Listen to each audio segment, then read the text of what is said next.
for example, the entire collective archive. This is a group of sex workers that just disappeared, but these are objects with a high memorial value, or the pink sachets in which they handed out condoms. So the main problem is that intangible memory is key, the memory of spaces, of locations, of music. And I think that the challenge that we have ahead is to generate new stories, new narratives, by incorporating different sources of information, because sometimes, for example, prisons in Tefia, the agricultural colony where homosexuals were imprisoned by the Franco regime, that is being recovered as a memory site, or in Torremolinos, the Begoña Passage. I mean, there are some spaces that are being recovered, but sometimes the interpretation is not very accurate.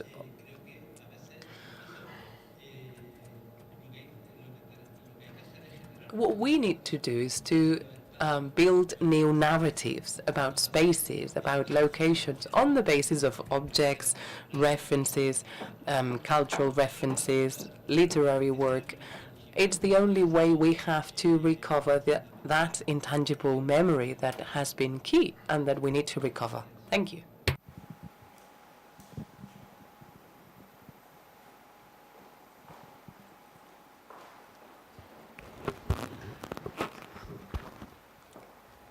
Hi. Slight change of topic. My name is Kai. I'm just a high school student, so maybe it's a stupid question, but I wanted to know that most of these monuments are pretty cisnormative, and this lack of representation of trans, non-binary, and even intersexual collectives, it's a kind of erasure that our community has been suffering always, and the question is basically what do we do with it? What do we do with the lack of representation of the non-binary and trans identities in the artistic areas, and the lack of popularization of the existing representation of it?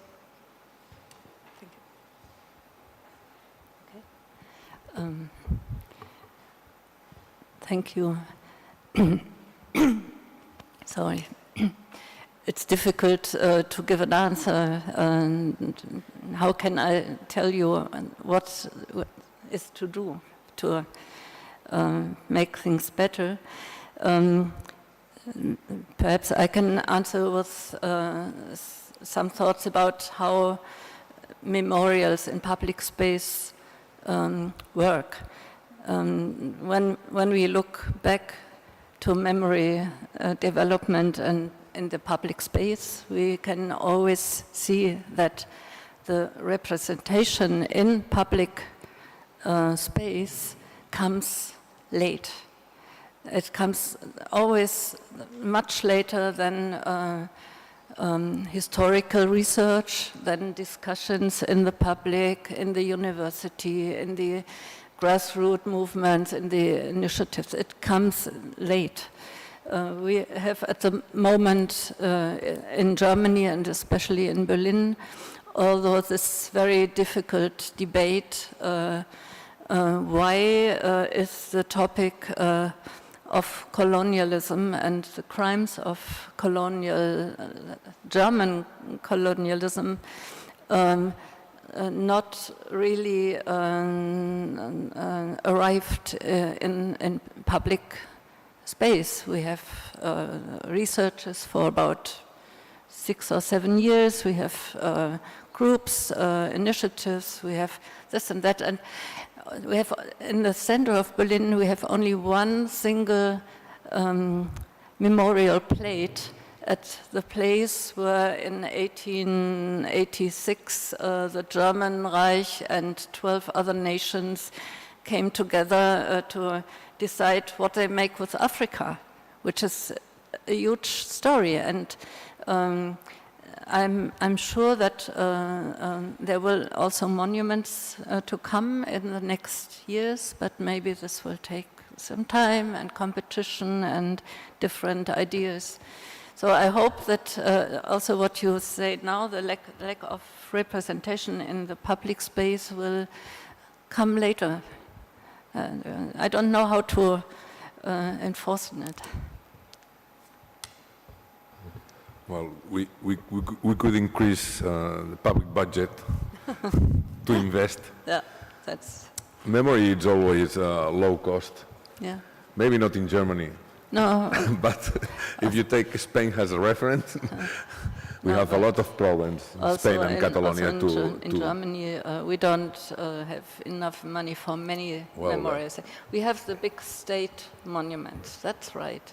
Yeah, they are very representative and some kind of problematic too, in this stand between the central national level and the small projects. There's a big difference. But we don't have a national level and we don't have a small project. Yeah, okay, all right. I mean, it's always a very big debate. Yeah. But we can begin also with, I mean, potser en català, or we can begin with nomenclator, as you told, and this kind of symbolic changes could be, changing first of all the references in the public space.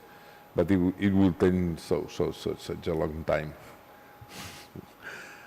Més qüestions I tanquem. More questions and we will bring this to a close. Before I forget... In the garden, al jardí, vale? Si no m'oblidaré de dir-ho. Last question, and with this we wrap up Stephanie's presentation and this Q&A. Hello, I'm Charlie. I'm from the International Studies Barcelona Institute, and I will ask in English because I feel more comfortable. By the way, it was very interesting. You referred to the idea of LGBT rights as democratic, or at some point they were conflated with ideas of democracy. Do you think maybe we need to have caution in doing these things because it leads us to view LGBT rights as something Western or Occidental focused, just as the idea of democracy? Do you think that we do need to have caution when we talk about these things, because otherwise it removes the internationalization of LGBT rights and makes us view them more as a Western concept? Was that a question? Was that a question? Or a statement? Yeah, I'm not sure if this was a question or a statement. I think it was a statement, right? No, I'm sorry. Maybe you speak very quick in English. You were asking for the international context and international. Yes, of course. This is a big problem because we have countries where even the existence of being homosexual or lesbian, especially homosexual, is an existential problem for life, and they have death penalties, and we should not forget the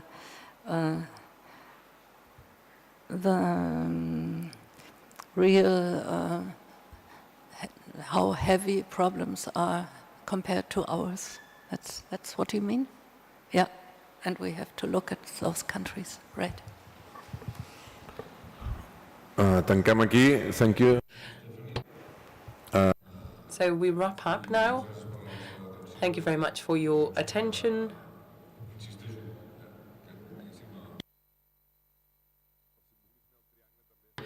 The symbolism of this triangle is for organizations, civil society, the government, and everyone else can keep making headway in this discussion. Thank you very much. See you later.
Bé, jo crec que...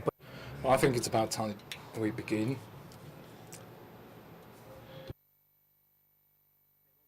So, thank you once more for being here. We shall continue after the outstanding presentation with the keynote speaker, Stephanie Endlich. And this panel discussion has 3 speakers, even though they are just one, because they have prepared these into 3 into 1 presentation with the 3 researchers we have with us: Kamil Karszewski from Poland, Riccardo Bulgarelli from Italy, and then Moises Fernandez Cano from Madrid, in Spain.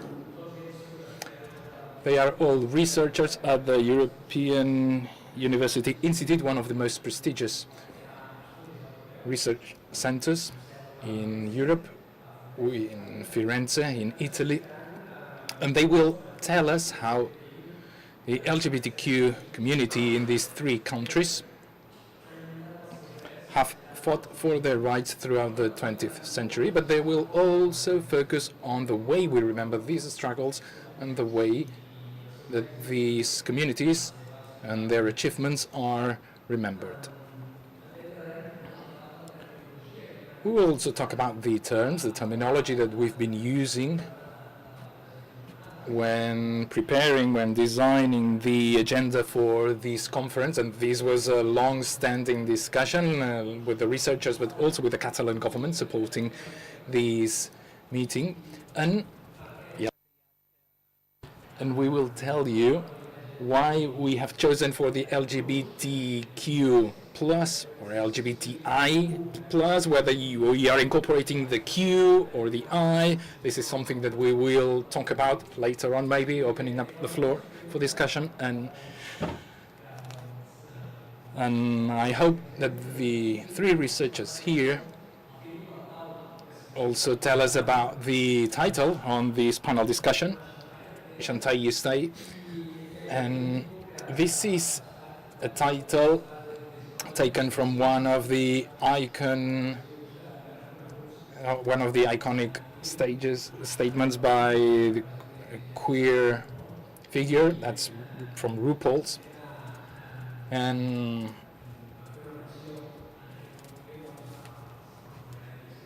so the 3 researchers that we have here with us have chosen this topic as a nod to the queer world. So I'll hand it over to Camille now. Hello. I will stand if it will not disturb you. It's much easier for me to focus and also to observe the presentation. We will talk about remembering and memories in 3 European countries. For those that are not familiar with the title, Shantai You Stay, it refers, as Oriol mentioned before, to one of the most famous TV shows where contestants, drag queens, fight for the title of the best drag queen. Every episode, at the end of the episode, the jury that consists of, let's say, queer celebrities decides who of the contestants should go home and who should stay. And of course, it's a big tension. The person that is lucky to stay hears from the head of the jury, Shantai, you stay, and it kind of became a very symbolic, iconic moment.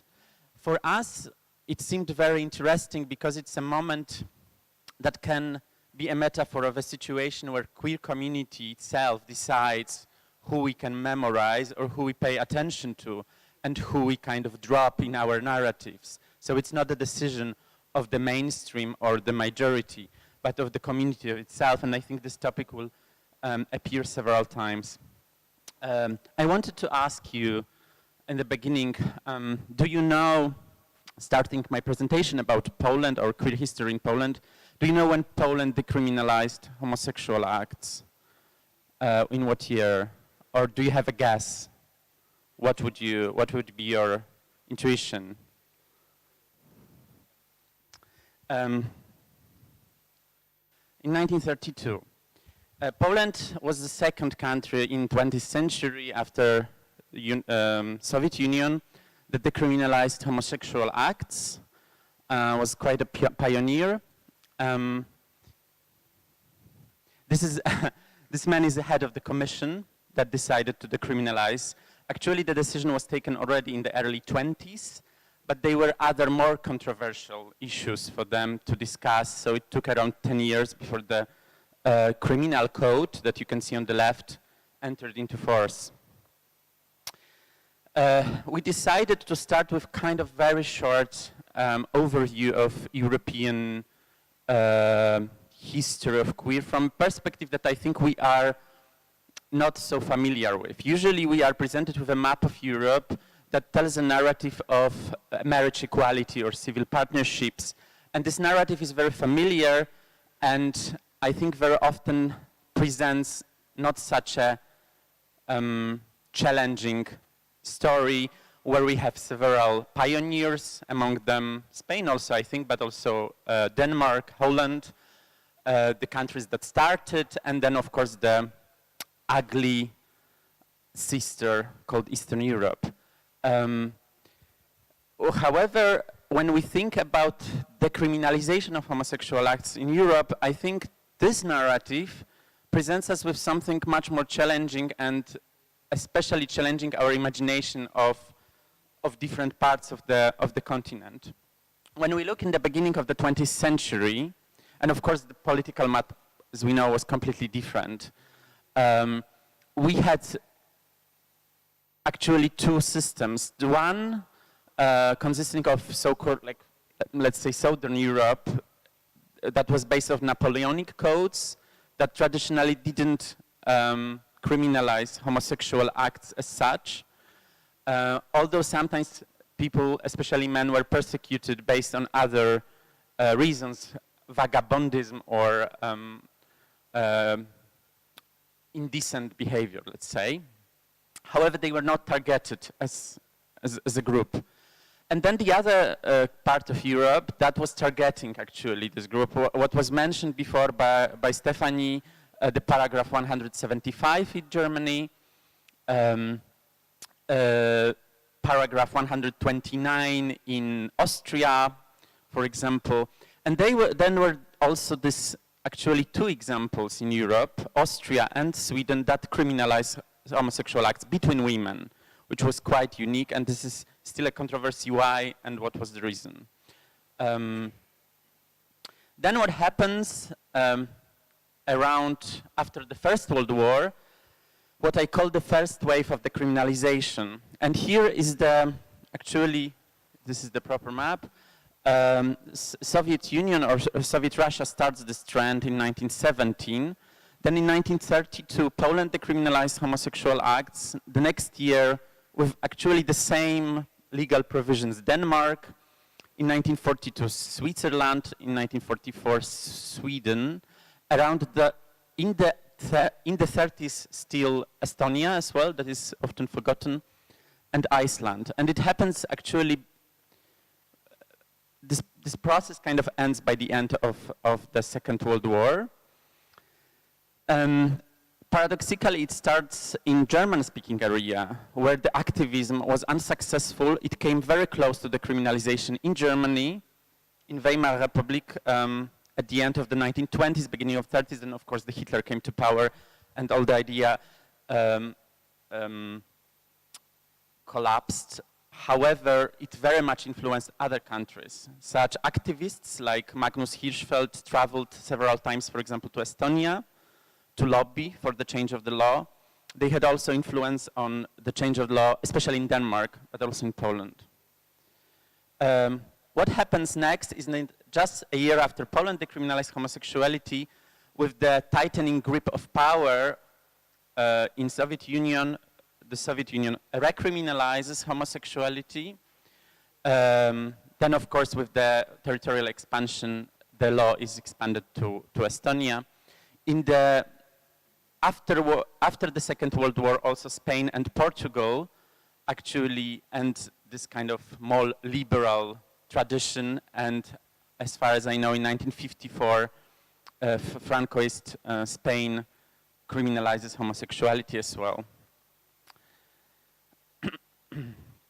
And then we have something that I call the second wave of decriminalization, and it happens in between mostly mid-60s and 80s. 83, Portugal is the country that decriminalizes homosexuality again. 79, Spain. There is this wave, especially in the 60s and 70s, only partially related to so-called sexual revolution in countries like United Kingdom and Germany. However, the countries on the other side of the Iron Curtain, especially Czechoslovakia and at the time Hungary and Bulgaria, are a bit earlier. So for example, Eastern Germany decriminalized homosexual acts a year before Western Germany.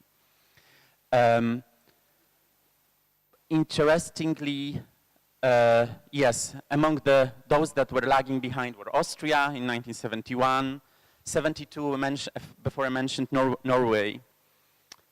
This all is happening around 30 years after the decriminalization of homosexuality in Poland. And then in the 1990s, with the collapse of Cold War system, and we have this, what I call the third wave of decriminalization, with all the new countries, but also Ireland, as far as I remember, 1994, or Liechtenstein, which is a small addition. So actually, when we look at this map, we can see that it is a kind of a different narrative that we usually have when we talk about marriage equality, that is kind of across this across the Iron Curtain and across a lot of concepts that we have about Europe. So focusing a bit on Poland, and I know that it may seem a far away topic, and maybe some of you have never heard anything about history of queer in Poland. So just to shortly mark or signal the timeline. The term homosexuality in Poland emerges in 1893 and is quite smoothly just translated from German by a Polish student of Kraft-Ebing, famous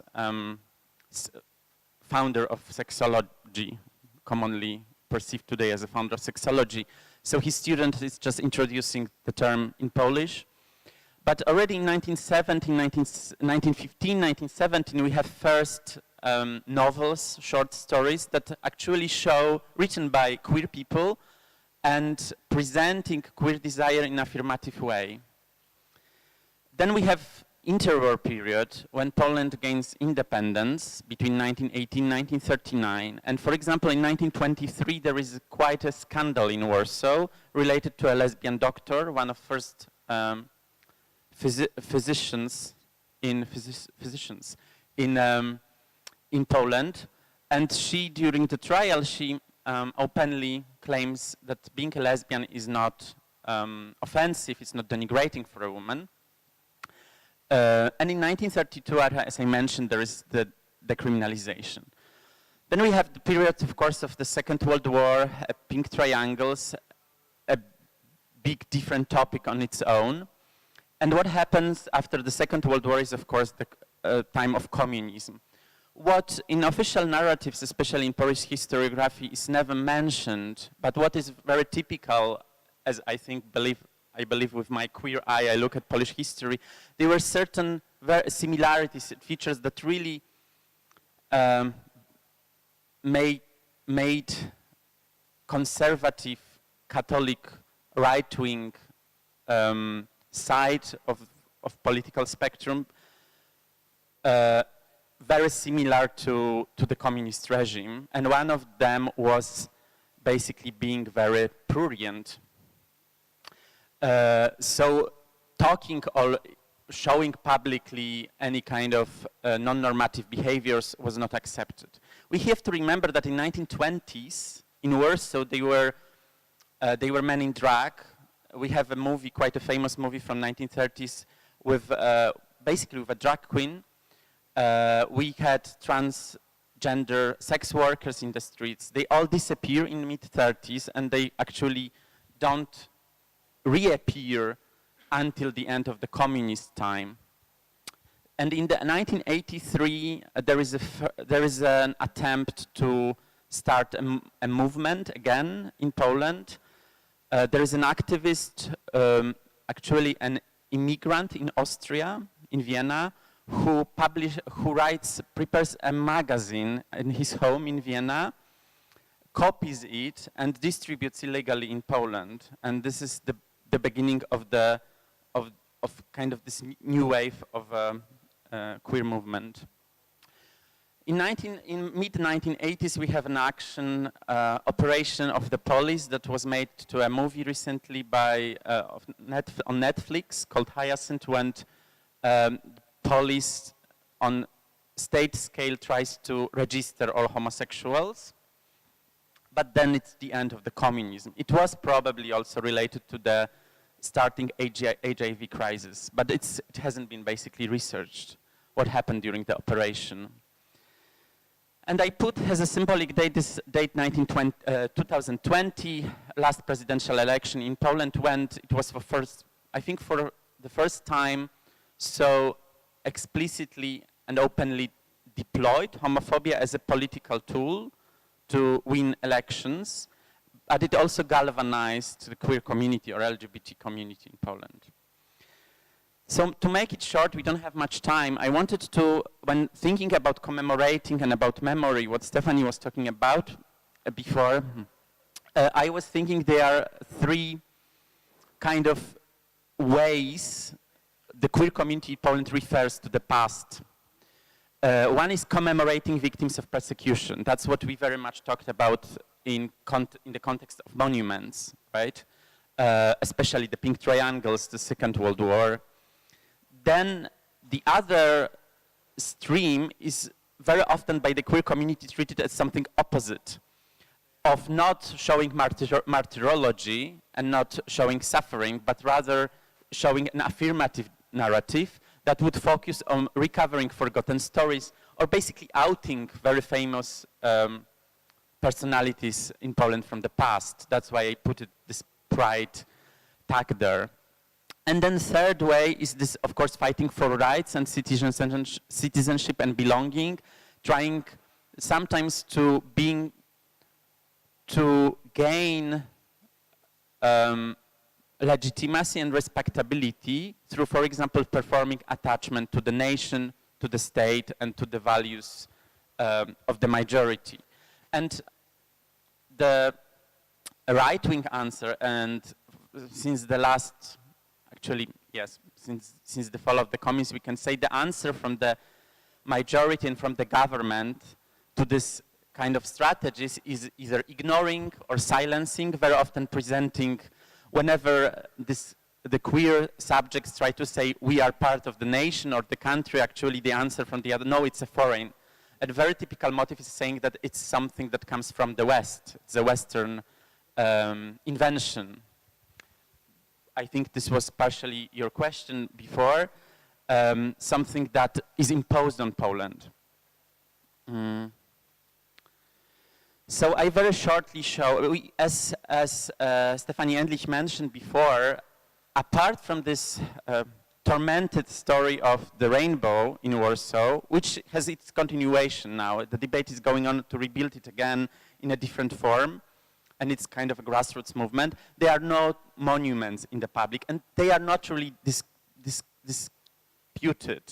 I don't know, I know some activists in Poland, obviously, and this never appears as a topic. I think also the assumption is that it's too difficult and not the most important thing now when there are no rights or, for example, legal protection.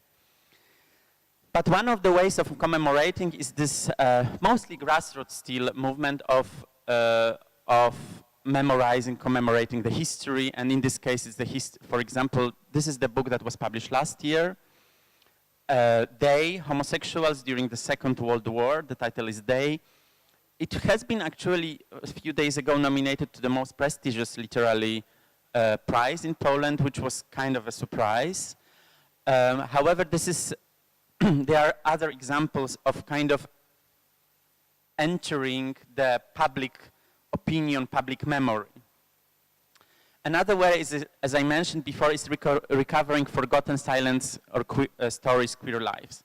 The picture that you have here is Jarosław Iwaszkiewicz. He was one of the most important writers in Poland of the 20th century. Some claim that actually, allegedly, the most important, the most prolific writer. He had a wife. We know now from their letters that she was also sometimes into women. They had children. They were a loving couple. He had also relations with many men during his life. And actually, the adjective queer I think very well describes life of Jarosław Iwaszkiewicz. So several years ago, some publications started basically writing about it openly. Part of this was pictures that were found of young Iwaszkiewicz taken by his friends, showing actually quite a vivid life of homosexual or community, let's say, in the 1920s and 30s in Poland. And this is this other kind of focus in memorizing, not on the suffering, but on that kind of affirmative way of showing actually many famous people in Polish history were actually queer. These are other examples. It's a very popular book, homobiographies. These are very short biographies collected of like really most important Polish public figures in the 20th century. Olga Tokarczuk, the Nobel Prize winner, I think 2-3 years ago, commented here on the top, I think Jarosław Iwaszkiewicz now finally in the Kevin can say finally. So the book, when the book was published. But this is again an idea of showing we've been part of the nation or the part of Polish culture. Here is another book by a friend actually about the doctor, the female doctor that was accused of being lesbian, as I said before. It's her first kind of biography or the writing about the trial. And the third thing that I said is this kind of trying to being included in the nation. I think this is a picture taken a year ago during a Pride in Krakow. What I noticed and was very striking for me, it was not the only flag of this kind. There were several flags which integrated Polish flag with the rainbow flag by kind of as a way of saying we are part of this country, we belong to the country. And of course, by many people, it was by many conservatives, it was perceived as an attack or actually desecrating of Polish flag. However, a lot of LGBT people in Poland are also very attached to nationalism, we have to remember. And at the end, I wanted to show 2 case studies to show how this playing with memory or using memory as a political tool and the fight for queer rights is used. One is this most famous. So what happened, most famous one, when the clashes happened, the fights in the streets, riots in 2020 in Warsaw. There was a kind of a long preludium to these events. Between 2019 and 2020, a peculiar idea was born in some, I don't know even where, in some conservative circles, to proclaim singular small communities and municipalities in country as LGBT-free zones. Soon, around 100, almost 100 communities declared themselves LGBT-free zones. As you can see on the map, some of them, especially I think the green ones, are those that actually either withdrew later or they kind of resigned from the idea. So it was also not so obvious. Sometimes they were debated and there were no enough votes in the communities. But many of them, the red ones, actually, the initiatives were successful. So the sentiment was kind of declared, and it was used by the current president of Poland during his last campaign, presidential campaign, when he was basically very unsure of winning. He was kind of losing in the polls. And he deployed then the anti-LGBT homophobic speech thinking that he was smart, but it was, of course, something that hasn't been used in Europe on that scale, I think, since Second World War. And I think most of people, or we try to believe that we are aware that you don't use these things for political purposes. But he did, and he succeeded. He won.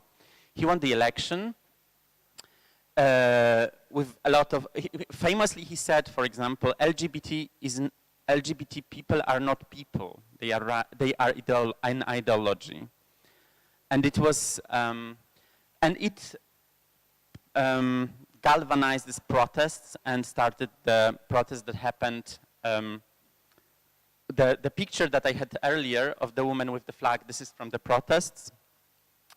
And part of this protest was like several days of kind of riots and protesting in the streets, blocking several places. But what happened in, I think, August 2020, there was a turn in Polish movement, activism in Poland, which always has been actually pacific.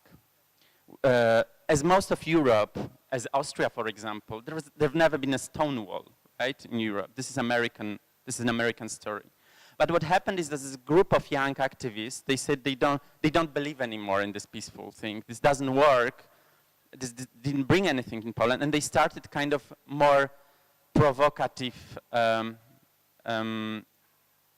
actions. And one of them was taking rainbow flags and putting them in Warsaw in the most attaching them to the most important symbolic monuments. So it was kind of a changing a bit the monument, makeshift sculpture, let's say. And one of them was putting them on Jesus with the cross, which is a highly symbolic place in Warsaw. It is in front of the church where there is a heart of Frédéric Chopin, which was smuggled by his sister after his death in the 19th century, so very important for the culture of the country. But also it was destroyed by the Nazis during the Warsaw Uprising, the church. And this picture is actually super famous. I think every child sees it in the school, of like fallen sculpture of Jesus destroyed by Nazis, so desecrated, in front of the destroyed church after the Warsaw Uprising 1944. So what the activists did, they claimed the statue and attached the flag, and to add several other documents, monuments in Warsaw. And there was a response from the government. So I think the next day even, or the second, the prime minister said it was desecration of the sculpture. He published picture of himself praying in front of I think kneeling in front of Jesus, and he left the candle. You can see that that's prime minister on the right from the sculpture. He left a candle with like official candle of the government. And here are the activists that I mentioned. They're fairly young people and a transgender leader, actually non-binary person, very challenging for the society and for the conservative. What they did as a response, they stole the candle and they carried it to the bridge in the middle of Warsaw when a year ago transgender person committed suicide. And posted it everywhere, which of course the media then took over and reposted almost everywhere. And they wrote, "You idiot, you should put the candle here."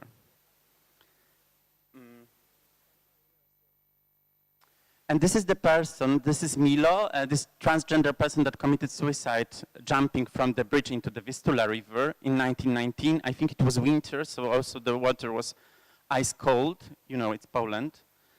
Everything is quite harsh, also the winter. And unfortunately, of course, the person died, but left a letter when she explained her frustration with the system, but actually with psychologists, doctors, therapists who tried to fix her. And that's the candle. It's written, you know, there is a flag, there is a coat of arms. It's written the prime minister. So they took this candle and symbolically put it in the place where they believed, and I believe that it should be. And that's another way of, a very similar way of intervening into the public space. Here is Maria Konopnitzka, another famous writer. Don't be surprised, it's not only an impression, like a lot of Polish public figures and a lot of Polish literature was written by queer people. Some people claim to much further extent than any literature in Europe. So Maria Konopnitzka is a very famous nationalist writer, like very important for this patriotic early 20th century discourse of Polish nationalism. But she also had a partner. They lived like in a marriage. We have correspondence between them as a loving couple. Of course, that was not even a time where terms like homosexual were used. So we don't know how they perceived themselves. However, we know they lived together until their death, and yeah, there was a couple. So what some activists do, and it's not only with Maria Konopnitzka, they put, for example, flags, or here coloring the, putting somewhere rainbow symbols around these monuments. And there is always a response from above. So for example, this is very early, actually this is 2022. Polish Parliament proclaimed the year 2022 the year of Maria Konopnitzka. Of course, not mentioning at all any connection to queer or rainbow symbols or LGBT rights, but rather, of course, using Polish flag and quite kind of trying to bring her back to the nationalist, heterosexual narrative. And that's it. I think, I'm afraid I went a bit over time. I hope we can, of course, discuss if you have any questions. I'm sorry if it was a bit scattered.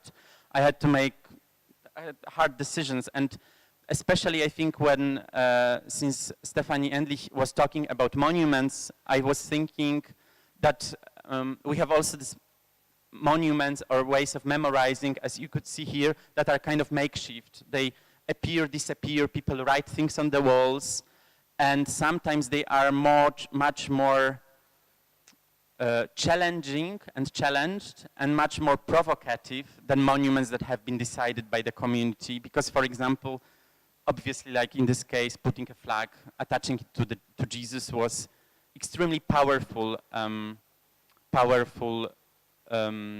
act.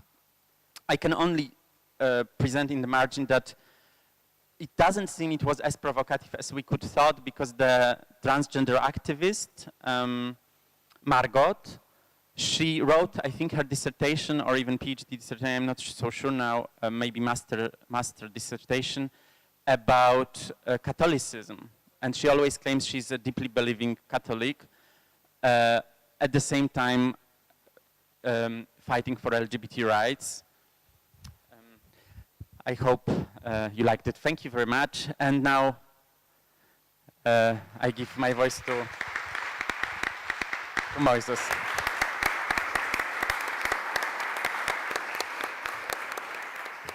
So, can you hear me? Yeah, I think so. You can hear me in the room? Yeah? Okay. So, I will apologize because I'm lazier than Camille, so I will remain seated. I hope you don't mind. And I will start my presentation with a picture that probably all of you know, or if you don't know, it's from Barcelona. It's really well known, and it's one of the big memories of the struggles in the Spanish state fighting for the sexual liberation movements. But my presentation won't focus on this history, and actually I will move quite away from this perspective on sexual liberation movements, because my perspective and my approach to queer history is quite different. I say my title, Unveiling the Ordinary, the Importance of Everyday Stories in Collective Memory, because, and I will get a little personal here, I grew up in a southeastern province in Albacete.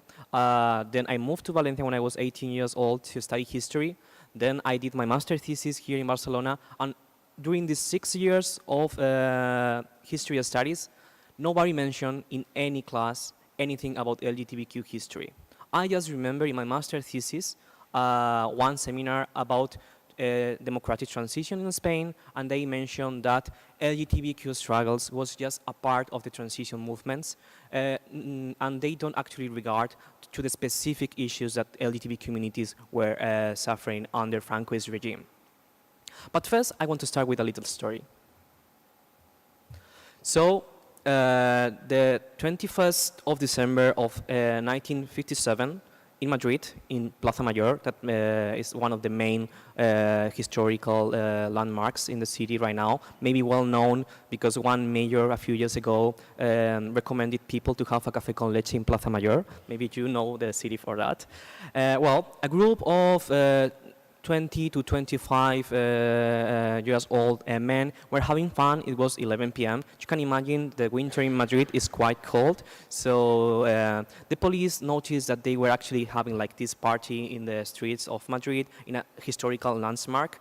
And it's not like now that it's full of restaurants and bars and it's full of tourists. In that moment actually was one of the main points for men hustlers and for actually prostitution, solicitation. So it was not the historical monument it is today. It was more a place for vagos y maleantes.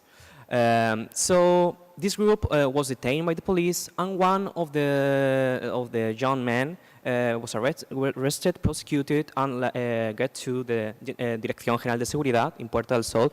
The current governor of Madrid. It used to be the security center where gay people was arrested. And when they were actually processing this guy, they discovered that he has some pictures. And these pictures are actually those I showing you. I blur the face because I want to keep the anonymity of this guy, but this story is telling us something that actually we cannot know, and we won't never know, because one of the pictures, the first one, seems this guy with a flower, and if you don't have the blur image, actually he was having makeup. In the other picture, we can see the same guy dancing with another guy, and the third picture shows maybe just two friends in the beach, maybe something else. What I want to do with this. So usually when we think about a history of LGBT communities or queer communities, we think about the history of sexual liberation movements. And this is really important because it's the history of how actually we fight against some decriminalizations and criminalizations in different parts of Europe and the world, and we commemorate these struggles. But sometimes this approach also obligates or forgets about other aspects of our queer memory. For example, one of different approaches is working on queer memories through local histories.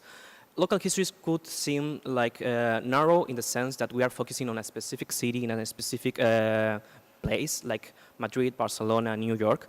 And one of the first examples of this was Gay New York in 1994. Was one of the main books regarding a specific place. Then we have other examples like Queer London in 2005, but we have recently other examples like Queer Budapest. But we have works like this about other cities like Berlin. We have even more works on London with different perspectives, different stories. And for example, about Barcelona, we have the book Los Antisociales of Geoffrey Huart. It's not based just in Barcelona, it compares Paris and Barcelona, but it includes a lot of places. And these books, even if they, of course, tangle with the history of repression, the history of legal frameworks, they also work with the quotidian. Because local history, history from below, not just from the administration and from justice system, from also from a daily basis, so from the quotidian perspective of queer people, whether using oral archives or traditional archives, used from the idea of the quotidian, reveals experiences and stories that traditionally remain outside the historiographic narrative. If we try to find the history of queer people in history books, we will probably find maybe a mention to the LGBTQ struggles in the 70s, and this is really important, but we hardly find any mention of actually how queer people lived before these struggles.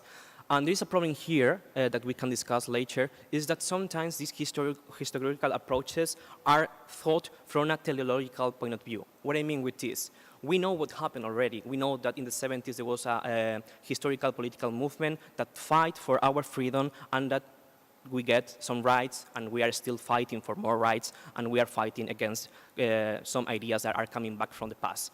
But people in 62 or 57, like this guy I saw you in the picture, they didn't know that in the 70s they will have a liberation movement, and they were still queer people, and they were still having queer lives, queer sex, queer intimacies, and queer memories that are also important because it's part of our common history and it's part of our community. So, therefore, putting the focus on these histories, of these stories, the quotidian histories, makes visible the invisible, the ignored realities, but also helps us to problematize the monolithic discourses on the allegedly invisibility or non-presence of queer people in the public space, in the streets of our cities, and also brings out other issues such as class or migration. Usually, if you take a random history book, they don't mention queer people. It's like suddenly in the 70s, we rise up, we fight for our rights, but before that, it seems that we were invisible. We were nowhere in the cities. And it just takes 1 minute to talk with an elder from our community, and you will discover how many places, how many struggles, how many daily fights they had in their daily lives before these 70s uprisings.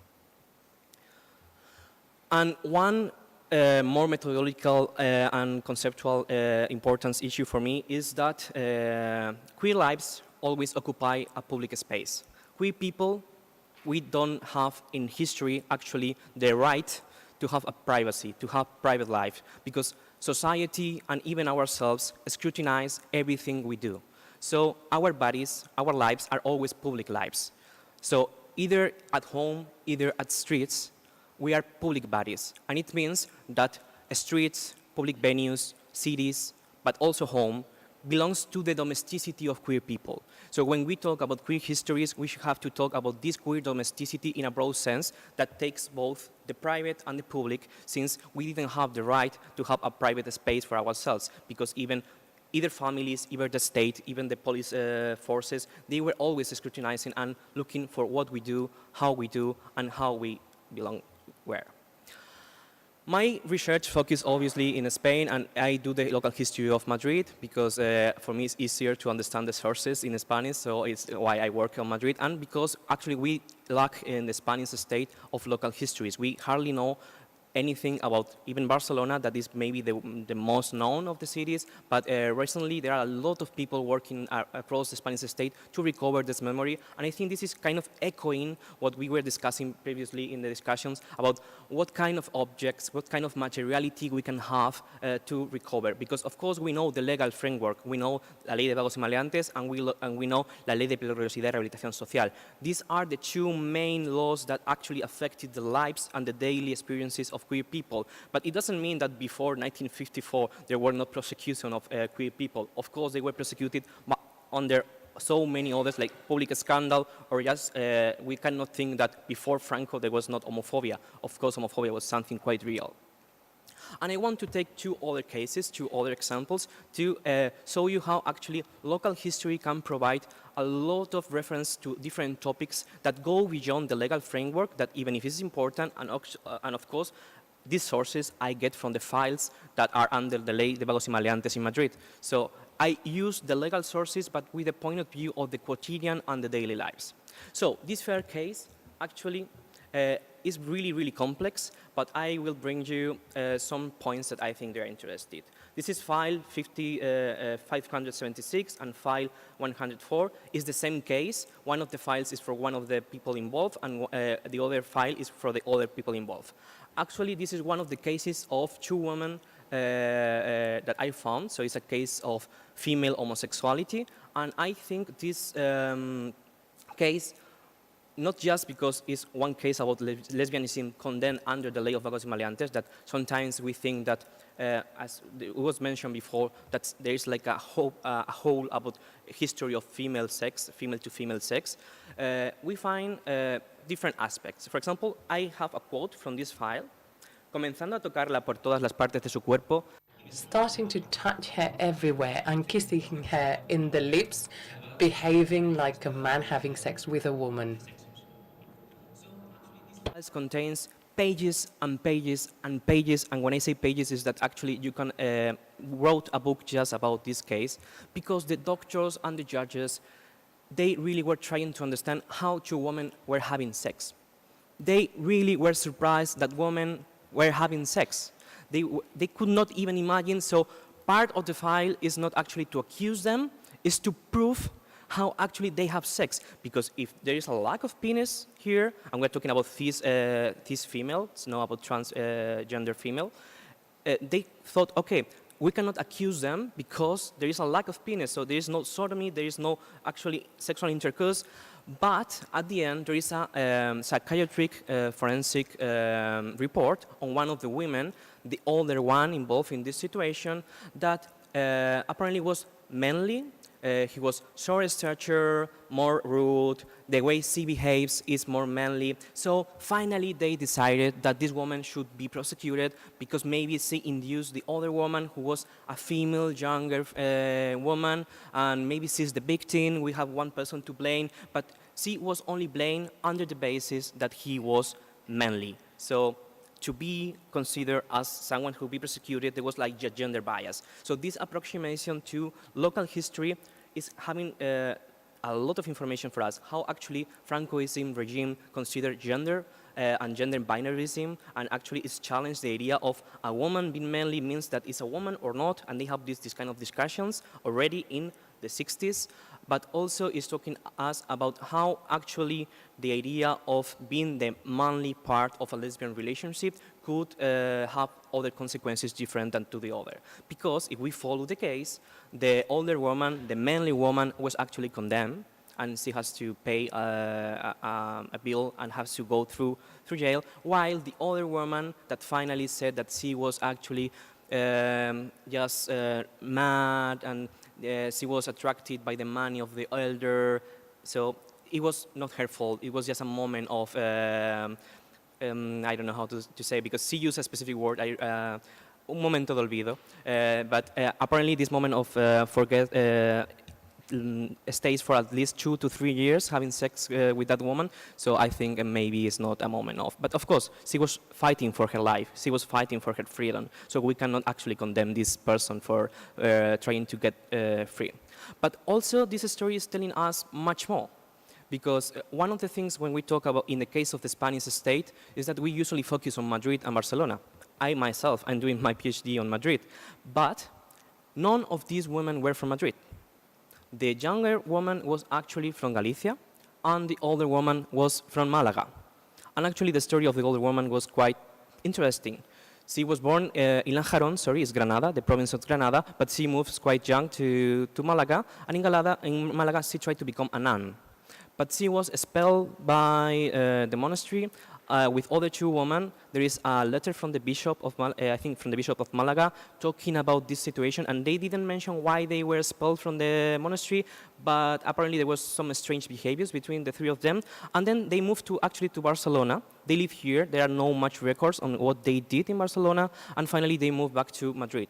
And in Madrid they opened a boarding house, a hostel for young ladies. And this boarding house was in the city center, really close to the actual parliament of Spain, in Carrera de San Jerónimo, and for so many years it was a place for ladies. What it happens there? We don't know, but maybe a closer look to the local history of Madrid will reveal how a lot of lesbian women coming from different parts of Spain were having connections there or not, because this case started when this lady from Galicia moved to Madrid, started living there, and apparently after a few months living there, the older woman from Lanjarón started to have more intimacy with them, and the older lady pays for a really rich room, and they start going to Lanjarón for holidays, and people in Lanjarón start gossiping about them because apparently they were having like sex all the time, sexual parties, orgies. So this is talking about migration and different directions, because we usually think about rural spaces going to the big cities, but in this case we have, of course, someone who goes from Lanjarón to Malaga to Barcelona, then to Madrid, but from Madrid they usually go on holidays to Lanjarón, and in Lanjarón, a rural space, they were actually having quite a lot of sex, apparently according to the files. And my last case, that also brings a lot of topics to discuss, is a really complex topic. A medicine student from Canary Islands moves to Madrid to get his PhD in medicine, and first because he was arrested several times through the 60s. The first time he was arrested because he was having sex with different men. But he was arrested in many times in history, and actually his file is more or less this big. So you can also spend like a whole book talking about this guy. But it also lets us talk about the connection between different cities. For example, this guy was involved with another guy who was from Barcelona. This guy from Barcelona was rejected by his family, so he decided to move to Madrid.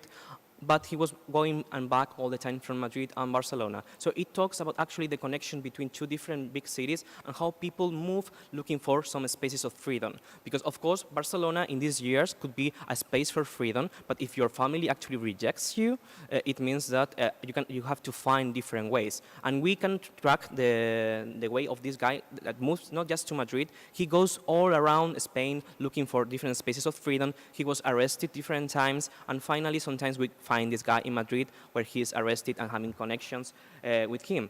And one thing that surprised me is that this file contains several letters, handwritten letters, of the guy from Canary Islands writing to the family of the guy from Barcelona, asking the parents of this guy from Barcelona to reject another guy. Apparently, the guy who was from Barcelona has different boyfriends, and the guy from Canary Island was apparently one of these boyfriends, and he was jealous of the other. So this guy asked the family in Barcelona, please, could you tell your son that he would be better with me? Of course, he doesn't use the word boyfriend, but you can see from the words that they have emotional connection. But this case even become more interesting because in the middle of the 60s, the guy from Canary Islands is again arrested, and in this case is involved with another guy in Madrid, and they have a connection, and they are interrogated. They have like a long interrogation file, and they talk about who they know in Madrid who is also queer. The police was trying to get information about other queer people, and they mention a German guy. And the story of this German guy is actually quite interesting. I have the beginning of the declaration of the German. For reasons of anonymity, I keep the name out, but you can read here, Declaración del detenido, que en el año 1900... Statement of the detainee. In 1954, he left Western Germany because he had been charged with homosexuality twice. He went to Switzerland, he spent more than 1 year, and he was arrested by the Swiss police. And then he goes through France down to Spain, where he enters illegally in 1956 through the mountains. He went to Madrid to be a founding partner. A way to actually recognize who is this person. But cita en la calle de...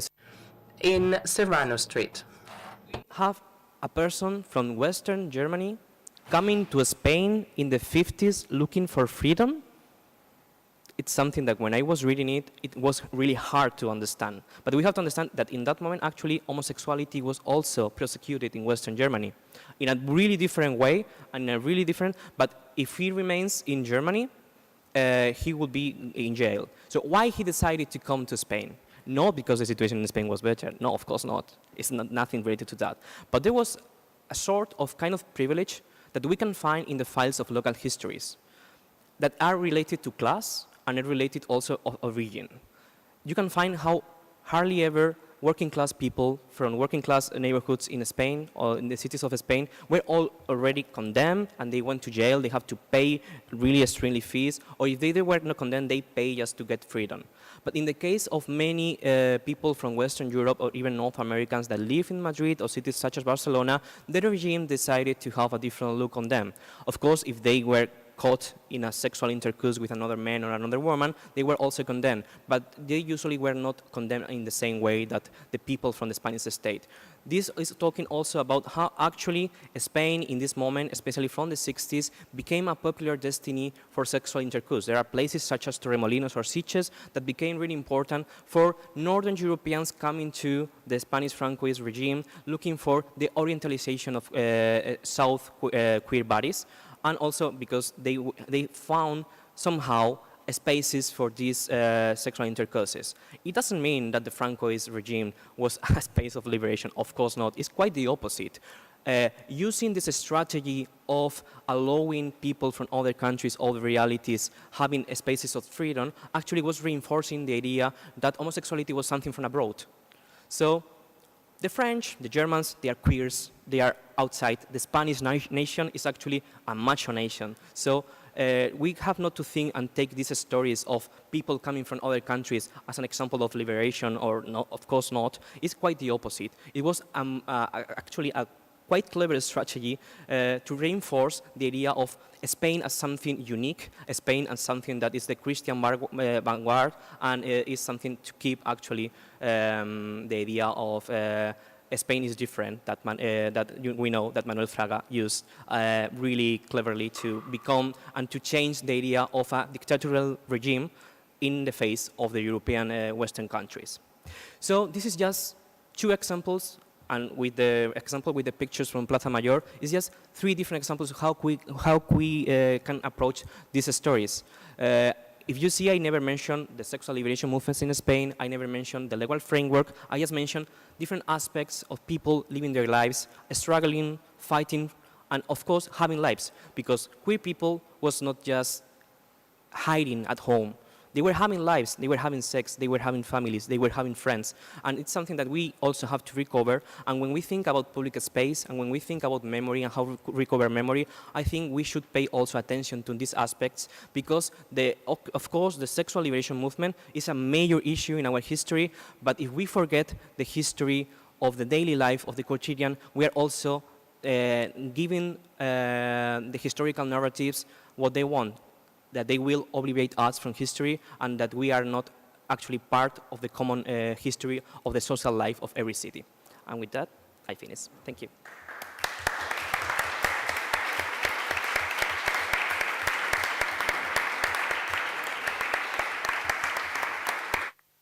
Thank you.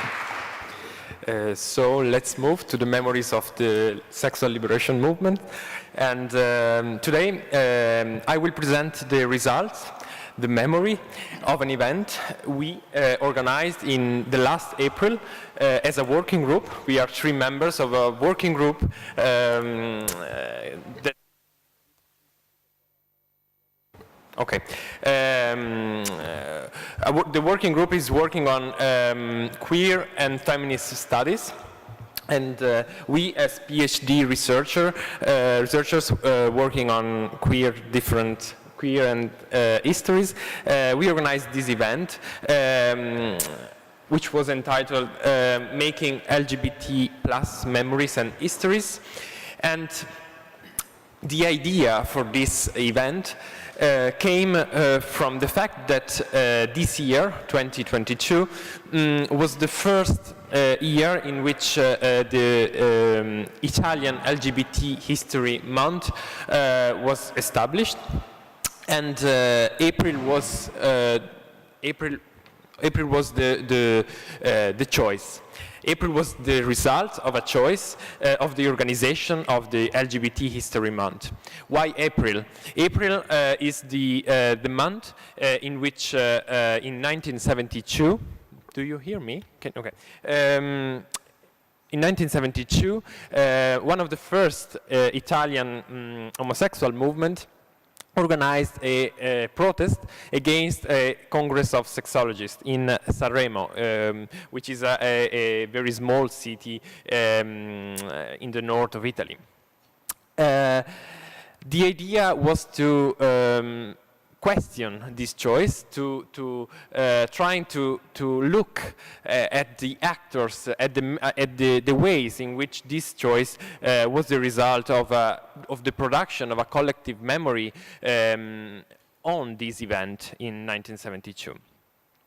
Beside this, we noticed a big public interest in LGBT and queer memories in Italy, and so we tried to organize a public discussion in Florence, together with the Scuola Normale Superiore, in which we gather different actors involved in the production of collective memories and histories to discuss the choice of this month as LGBT plus History Month in Italy, and to see how the different experiences of queer memories and histories can dialogue and also producing tensions between them. So our understanding of memories is and histories as well is something which is the result of different actors who can dialogue in different times and places, and who, and through their discussions, they produced, defined different times and performed as well different understandings of memories. So we gather in this event, in this public discussion open to the public in Florence, four main actors, we can say. There are other actors, of course, but we gathered four type of actors. Us, as history and sociology researchers, as two different, with different perspectives on queer history. Then there were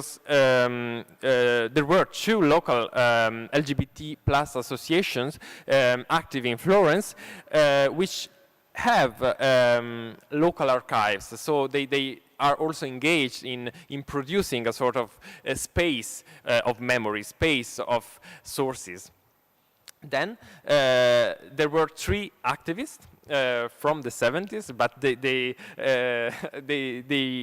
are active now with a different type of activism, focused on the commemoration, focused on the production of exhibitions, museums, archives, on the history of the Italy in the 70s, queer Italy in the 70s. Then there was the audience, which was composed mainly by activists and people interested in queer history. I would like to focus on the three activists involved, because I think it is a crucial element to take into account.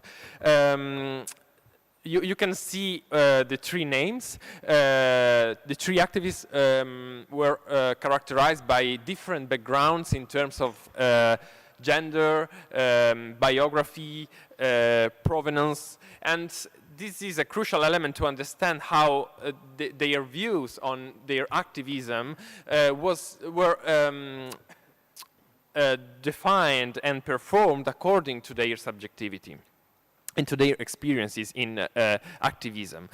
Because a crucial element to take into account is that compared to the other two presentations is that we are talking now about the history of activism, the history of LGBT politics, mainly in the 70s.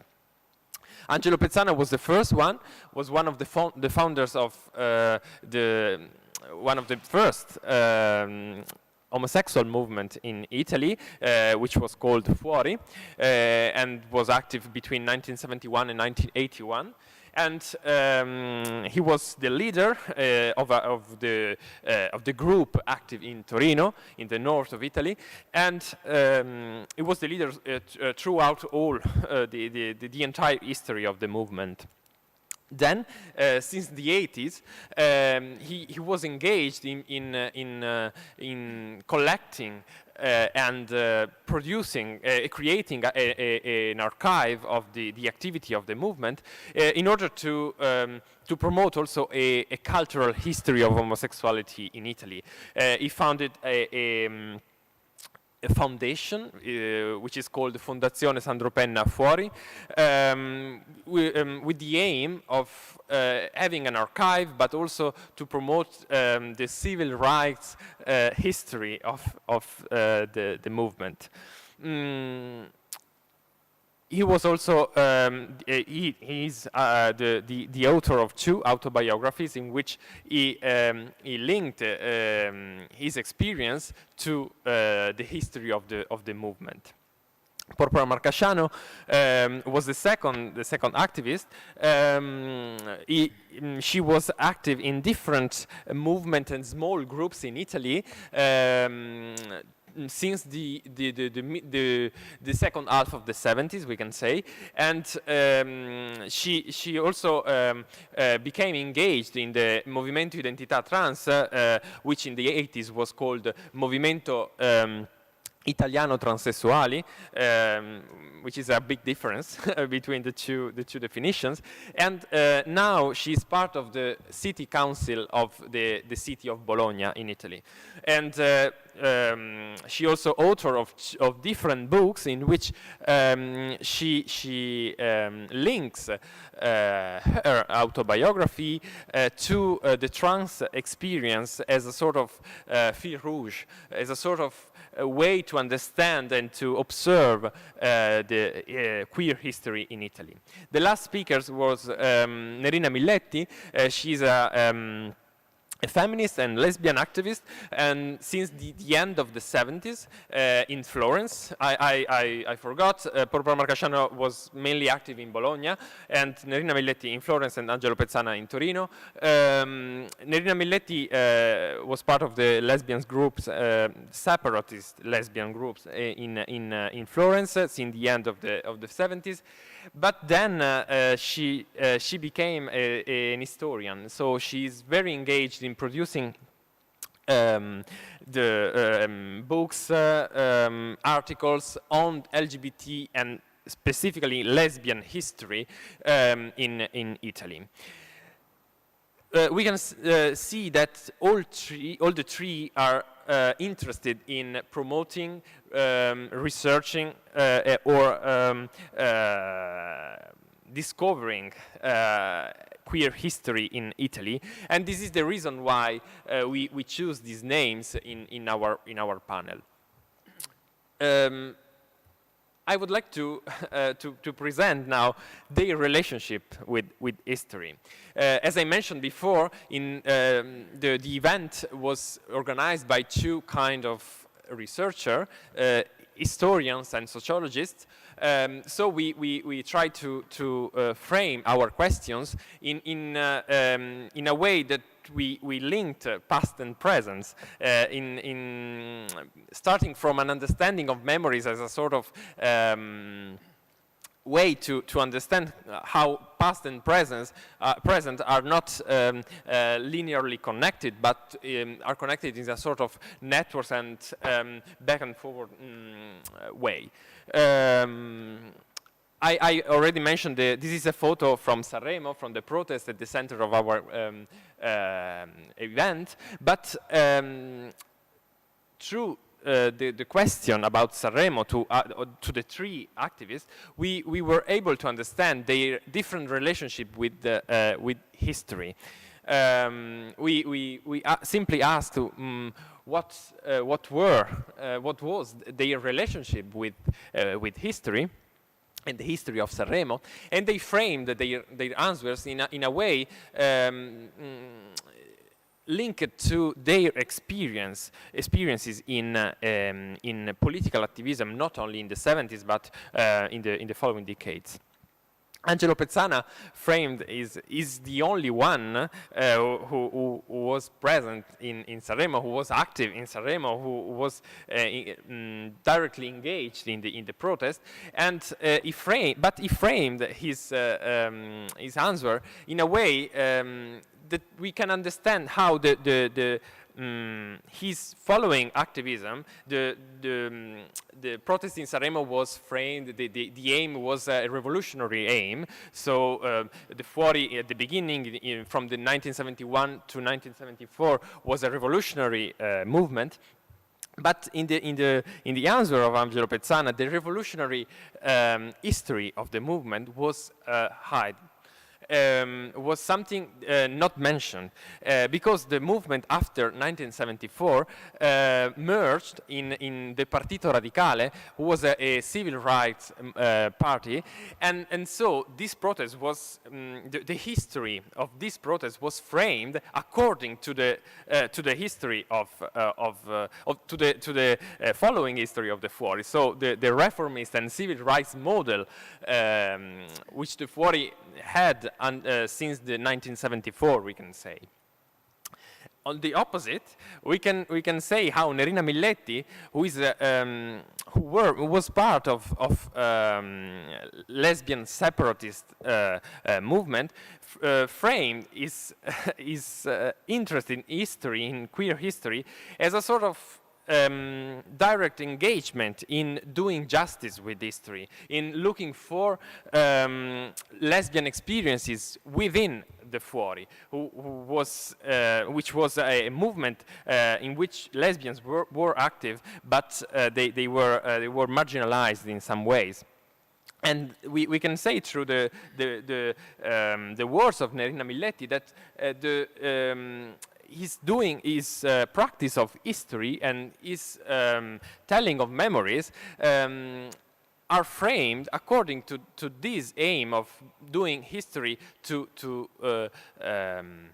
make visible lesbian, to make visible marginalized experiences. The linear account of Angelo Pezzana, who was a leader, was challenged also by Porpora Marcasciano, who in her history of activism, in her experiences, passed through different experiences of cultural, political, and political activism. And so we could see through her words how this passage through different micro communities to different places in Italy. She comes from the south of Italy, and then when she was I think 30, she moved in the north, and passing through different type of activism, and these experiences framed also her way of telling memories. So she urged a model of history not based on a linear and objective framework, but a type of history made of different narratives.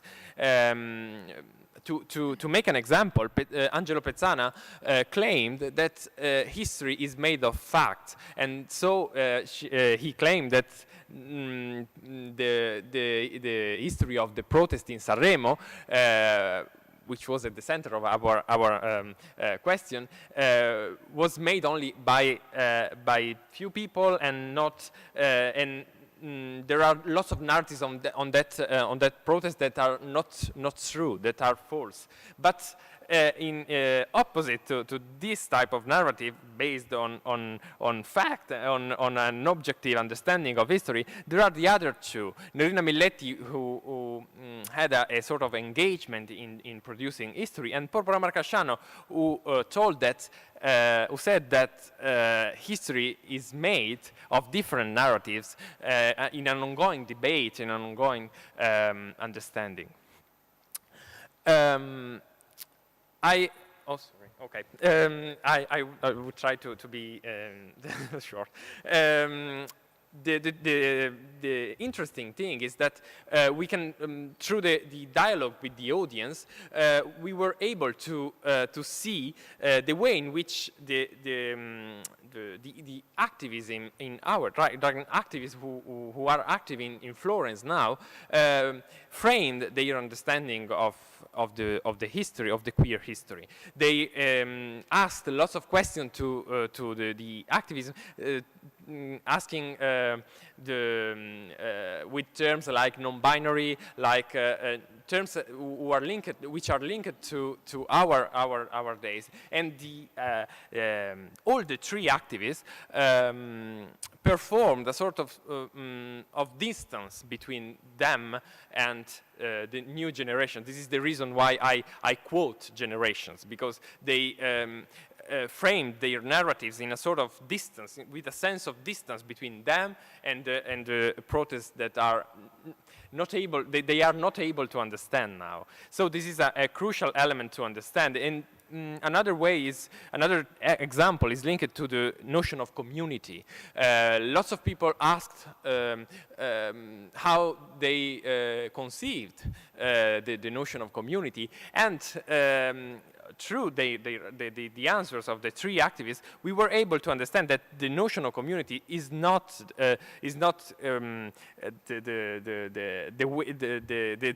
the same in which now is produced as sort of LGBT communities. Angelo Pezzano refers to community as a movement. Nerina Miletti refers to community as a sort of micro existential place where people are friends, and a very small understanding of community. And Porpora Marcasciano refers to community as a place of practices, place of struggles with services, especially linked to the trans experiences. This is only a small explanation of how I understand, I'm able to frame this kind of dialogue between histories, memories, and subjectivities. And I think that a queer approach could be the only way to challenge a linear way to frame spaces, a normative way to frame temporalities. Through the dialogue between activists, ancient activists, researchers, we were able to see how the different chronologies are framed by different actors, but also how memory is performed and perceived as a site of struggle, as a site to strengthen political aim of movements that are now engaged in LGBT history. And also tensions around vocabularies. Vocabularies are used, performed, conceived in different ways according to subjectivities, and collective memories are able to change their meanings. And then, I already mentioned, the political aims are framed always through history. Spatialities, and in the same way, to be short, I would say that Italy, we cannot frame a Italian queer history, but we can frame a plural Italian queer history, from the big cities to the local one, as Moises said, for Spain, but through the three experiences we heard in our public discussion, we were able to understand how the Italy is not something perceived as a framework, as a space of action, but spaces, micro spaces, networks, international networks were the places of activism. And then the last slide is linked to the fact that in producing histories, in producing memories, we must be aware that the voices who we are able to hear are influenced by intersectionality and power, and then all these elements dialogue in a sort of ongoing discussion in which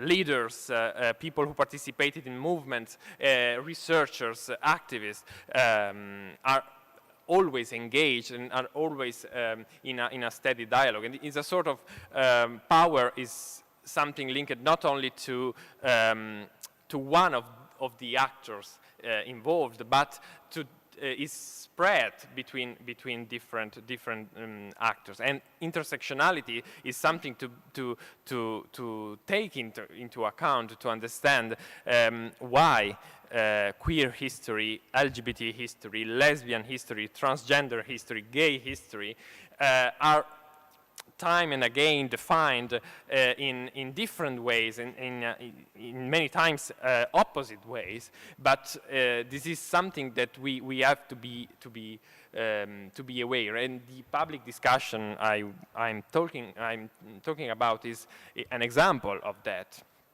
And for thank you, I would like to quote only an example made by Porpora Marcasciano, one of the activists.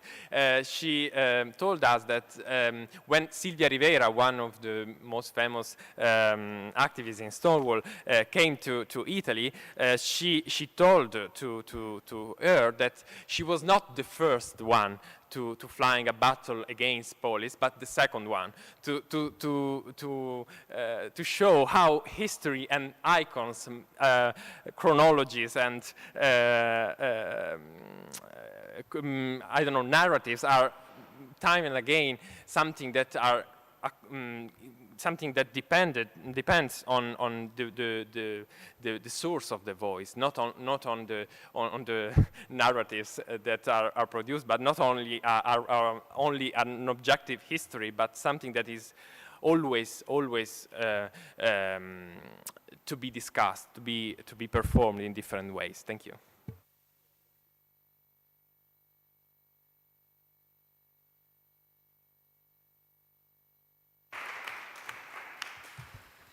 Bé, moltes gràcies al Camil, al Ricardo, al Moisès. Thank you very much to the three of them. We have some 5 minutes for questions, and thank you, because these have been 3 examples that in my mind give us quite a good overview on things that could be translated elsewhere in Europe, but also elsewhere in the world, because with these micro stories, they have given us quite a pluralistic view. So thank you for relating the past and the present. Thank you for linking history and memories through historical research, archives, literature, that now we can go over through. So I'll give the floor to the audience for some questions before we break. Of Ricardo's presentation, where between the actors, you made a difference between the researchers, the historical and sociological researchers, and the activists. Like, where do you draw the line? Do you consider yourself to be an activist? Do you consider yourself to be activists? Where do you draw the line between the researchers and the activists in that sense? Yeah, thank you for the questions. I think it's a crucial one because I framed my scheme of the discussion in this way, but I think that there are subjectivity. There are people who are intersected by different engagements. So academic research can be activism, and activism can be academic research. And I think the crucial element to observe is the fact that only through dialogue, through the dialogue between different actors, so opening academia and on the one side, and being open to other views on history from the activism side, could be a crucial way to understand how memories, histories can be framed and reframed time and again. But there is no a definitive and objective way to frame the division between activism and researcher. Okay, thank you. Hola. Good afternoon. I would like to talk about the 3 presentations in that related precisely on intersectionality. I would like to bear in mind Harvey Milk, that precisely after Castro, after the ghetto, he said, we need to involve with the society, we need to engage with the society, otherwise we will always be isolated. And so here, the Catalan association movement is against the ghetto and against being considered a community, unlike some other places in Spain where they rather live in their own areas and happiness. So maybe in your presentations, I missed also mostly in the one from Poland, is, for instance, I'm the HIV, and I felt like in the TV show It's a Scene, how the HIV was something that was really important. asking for equal marriage was not something that was found there back in the 68 or in Stonewall. There was no claim for marriage between same-sex partners.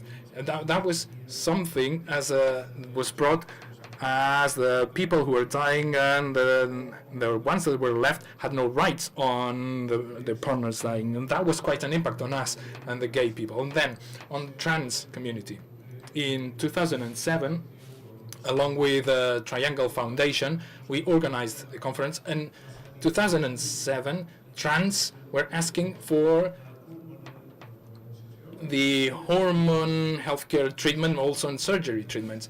They were not on non-binary things. So there's been an evolution on that regard here.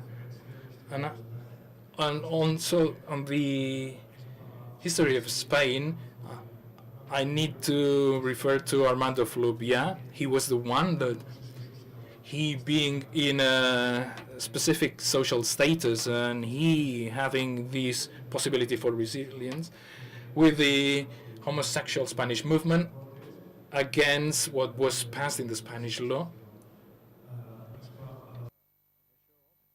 So this shows that there is an interconnection between European countries, because it was back then André Brody and Marc Cady in France, and then Fourier in Italy.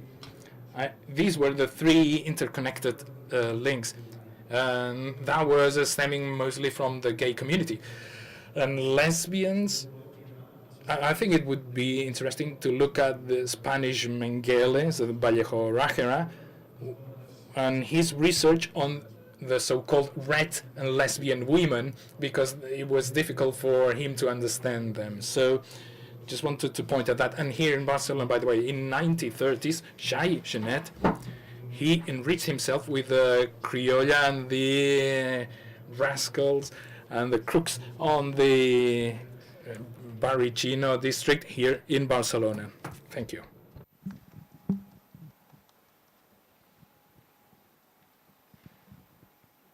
Hi. I liked all of your lectures a lot. I found them all very interesting, though I have a bit of an observation about the one on Poland. I really liked it. I'm so glad that the LGBT community in Poland is active and more combative than ever. But I think you were referring to the trans person who killed themselves with she, her pronouns, when I think I looked it up, they mainly use they, them. So just that, careful with the misgendering. Yes, thank you. There is also the problem of translation. In Polish, you would not use them or they because you just don't. However, Polish has different pronouns because there is also neutrum, as in German. But neutrum is something that you can use to animal as well. So there is this problem or a challenge in language and also in translating. But thank you for bringing it. Also, the thing is that the person chose for themselves the name Milo, I think, right? Which is similarly to actually Spanish and Italian, you can recognize very often after the name the gender. Those ending with A are usually female names. And with a consonant like my name, Kamil, are male names. With O, that would be a name for a child or for an animal or for something that is not living. And some people offer, but why am I explaining it? Is that there are possibilities in language that are still being explored, and it is challenging when we talk about them. And of course, maybe in English I should refer to the person them. Thank you.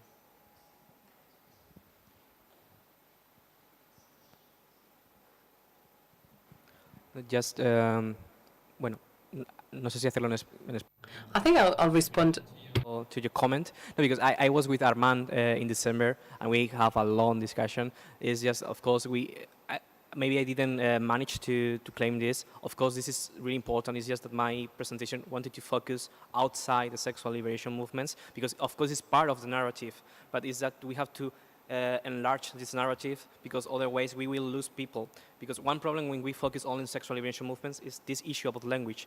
The movement at the beginning was a gay liberation movement. That in that moment in history, we have to understand that actually gay includes things that are not related to gay right now. Gay right now refers to male, sexual desire, etc. While in that moment in history, gay could refer actually to in the sense of queer communities that we understand now from the English perspective.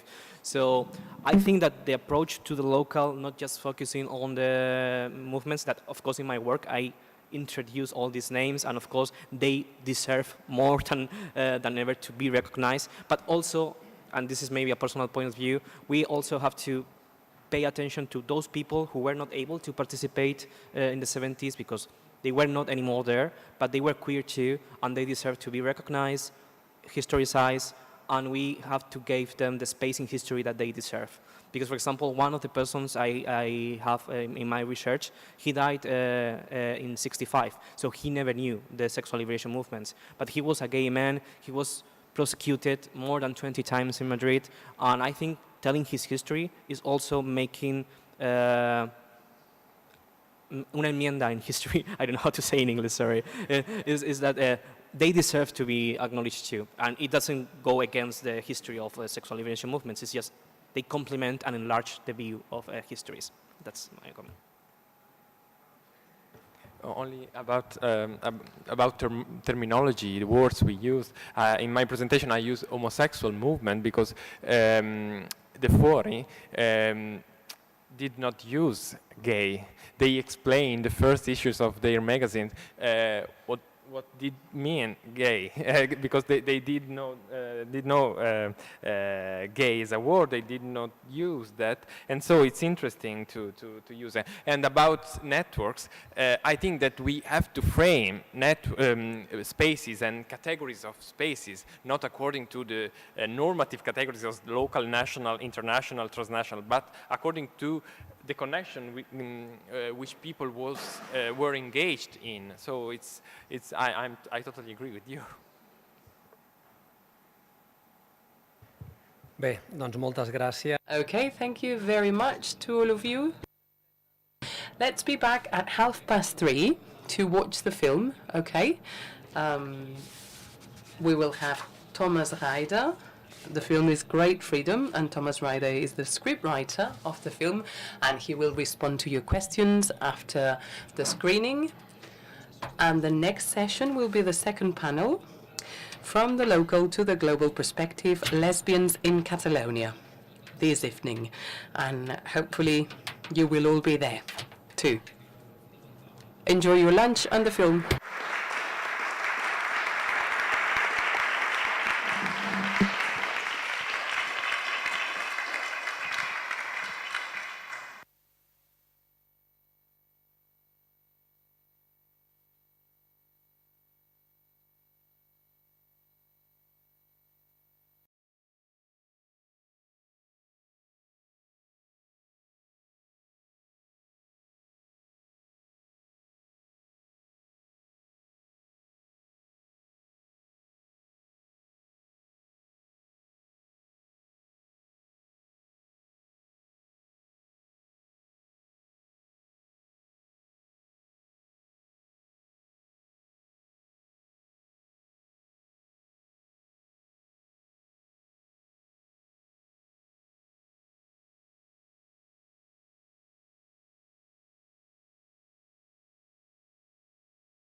Deixarem els crèdits fins al final.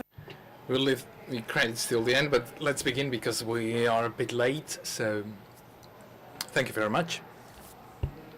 Your translator to get the questions from the public, from the audience. Obrim un torn. So we will have a quick round for Q's and A's, if there are any questions that you may have. And let me say that, as Thomas was saying at the beginning, this film, I think that closely relates to the research work that Moisés introduced on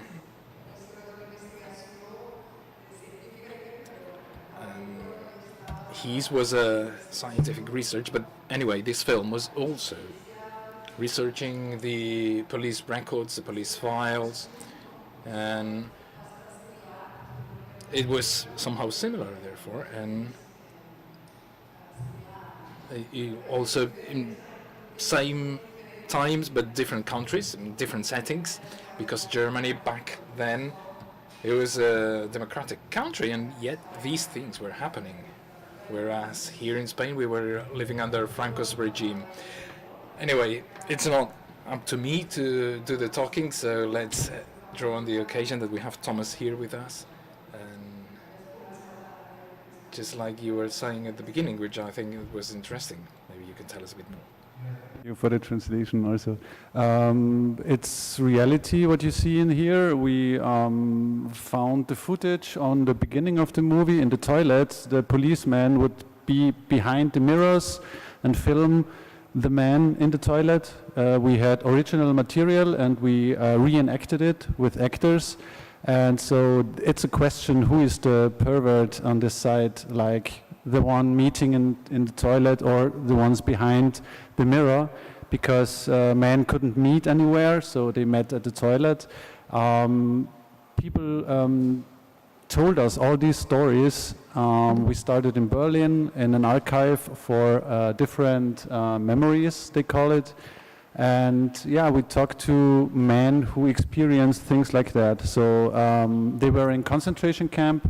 After the war, the Allies freed them and put them in jail again. So this was, for me, like horror. Yeah. And this anger I felt we wanted to put in a movie. Yeah. No sé si algo. Don't know if you have any questions, otherwise I can continue. No questions? Fine, so other than what you were telling now, the characters, as you were saying, they are based on diverse stories. I mean, Hans or Victor, they did not exist as such, as specific individuals, but they would exist as characters. So you kind of recreated these characters, and I think it's interesting to know how you happen to know about these stories. How did you start it off? Archive, and they got us some people we could really talk. No one of the men is alive. No one could see the movie because they were old. And last year, my country, Austria, said, sorry, we made a mistake. And 2 years before, Germany said, okay, we made a mistake. But it took like too long for those men to hear that it was not fair. But we could talk to a few of them, and we melted together like 3 or 4 biographies to one biography to tell one story of incredible injustice. Yeah. You had first you had testimonies, like voice testimonies and live testimonies, and then you searched for the history in the archives. Yes, we also went to gay bars and went to the places, the old people in the corner. We asked them, have you been to prison because you were gay? And they would start crying. So yes. it was a secret for many of those men. They wouldn't talk about it, but when we came to ask them, they started talking.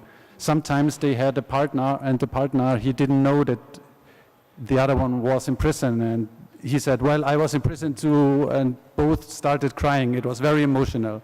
And it was also, they never lost their humor, so we tried to put a little bit of this humor in the movie too. Yeah. Yeah, I think it's a bit difficult. Yes. Yes. But yes, we had some moments of laugh as well. Because if you lose your humor, people told us you cannot survive because it's so sarcastic, the whole situation. It's so perverted that you get into a prison because you love someone. Mm-hmm. Yeah. Mm-hmm. Yes, and as you said, also the who is the pervert in the history in the story in these stories.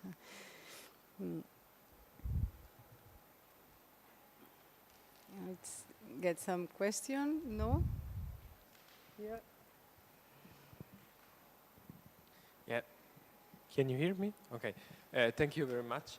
I have a question because I'm from history, and I'm curious about the way in which you combine historical sources or oral testimonies with the narrative of the film, with the plot of the film, and are there boundaries between the two or not? We can create new type of narratives and trying to grasp these experiences through another way of telling and accounting, and I'm curious about that. Thank you.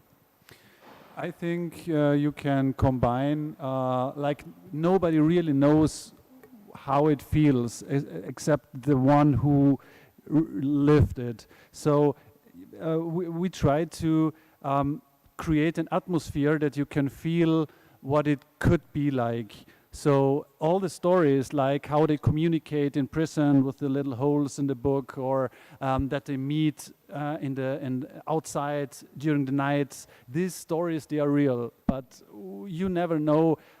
It's a fiction movie, so we don't know if it really looked like this, if they were really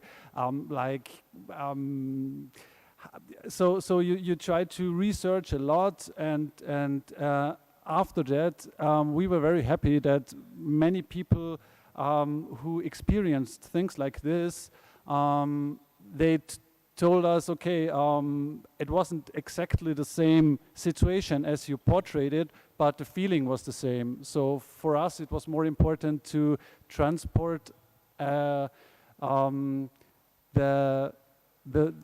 feeling of a certain period of time. So I think it's necessary not just to tell the stories, but to tell the stories that someone listens to them. So it's difficult sometimes, but for a movie, we try to do it this way. Yeah.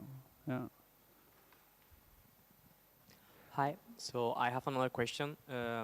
Because when using this kind of historical material to make a movie, I have two questions. First, I guess you have shown the movie around the different cities or different festivals. So how is usually the general reaction?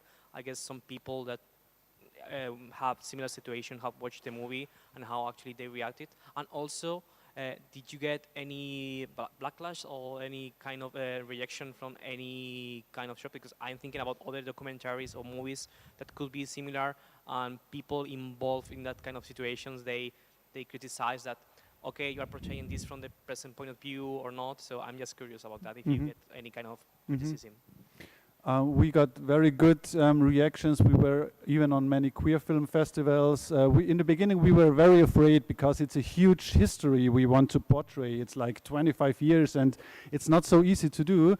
We got bad response from countries that wouldn't want to show it, like Turkey. They don't want to show it, and many other countries, they don't want to touch homosexual issues.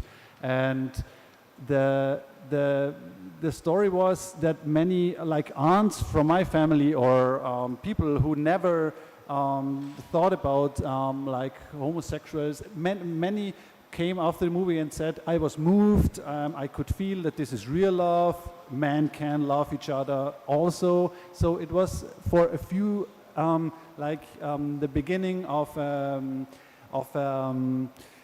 conversation somehow. So there we had really good feedback from countries that don't want to tell these stories and don't want to hear. And we have the same problem. As I said, just 1 year ago, not even 1 year ago, my country said, sorry, we made a mistake. But now everyone's dead. So there's even Western countries that have difficulties facing those injustices.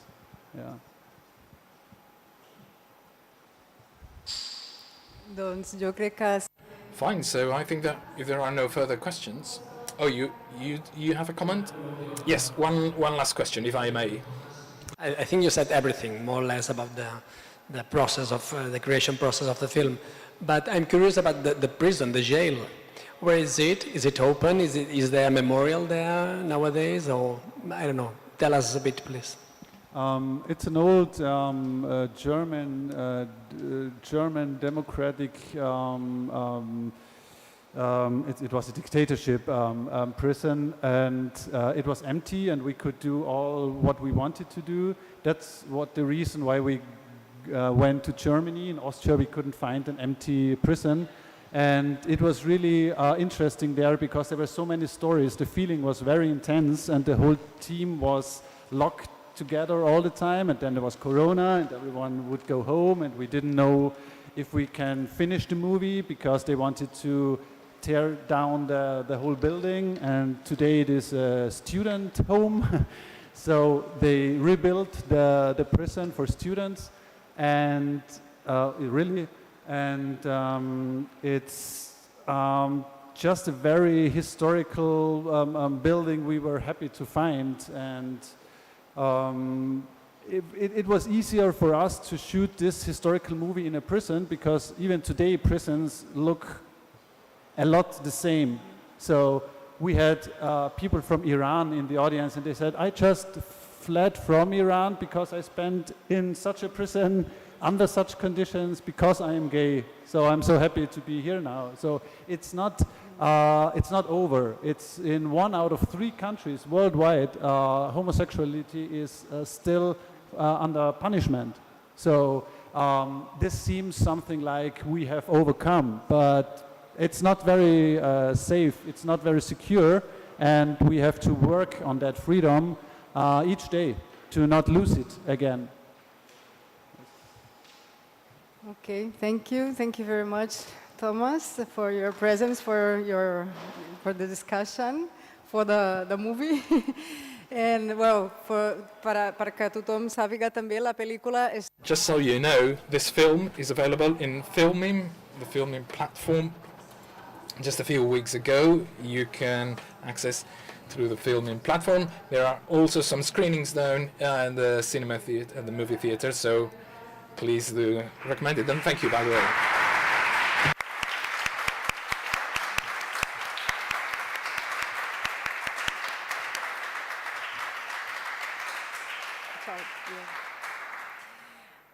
Bueno, ara jo crec que donarem pas directament, no sé si tenim... So, not sure, I don't think we have time for a break, so we will be swapping the text at this panel discussion, and we will start off with the last panel discussion, a more local base, and I would like to call to the panelists to come to the front.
No.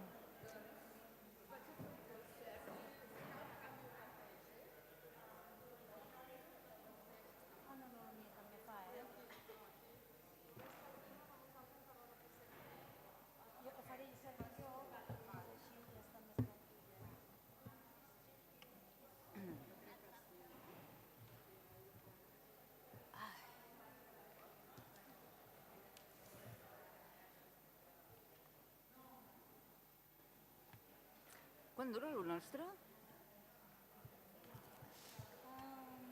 És pels temps. Quant dura?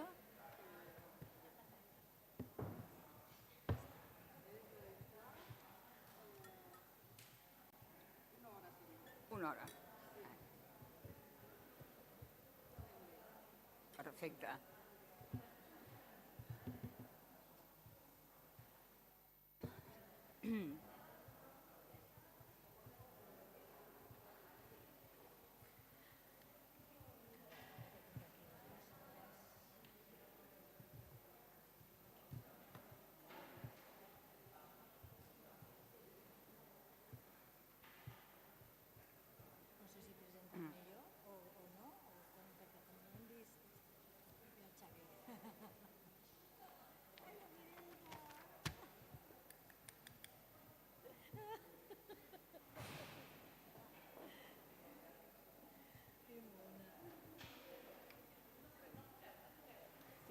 Jo vull fer-te una abraçada. Hombre, i a tu especialment, reina, que t'estic mirant allò. Sí, dona, sí. Gràcies a aquella sororitat. Sí, estic molt millor. Vinga, estem amb tu. Això per descomptat.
És a darrere. Pots dir és a darrere.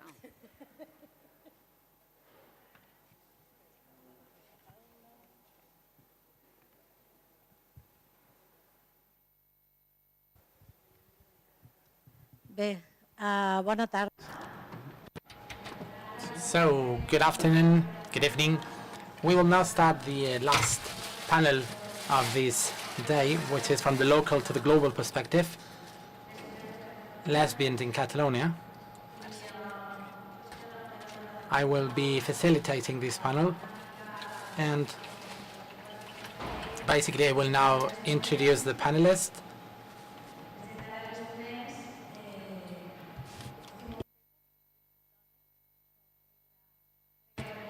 And I'm happy because we are all women.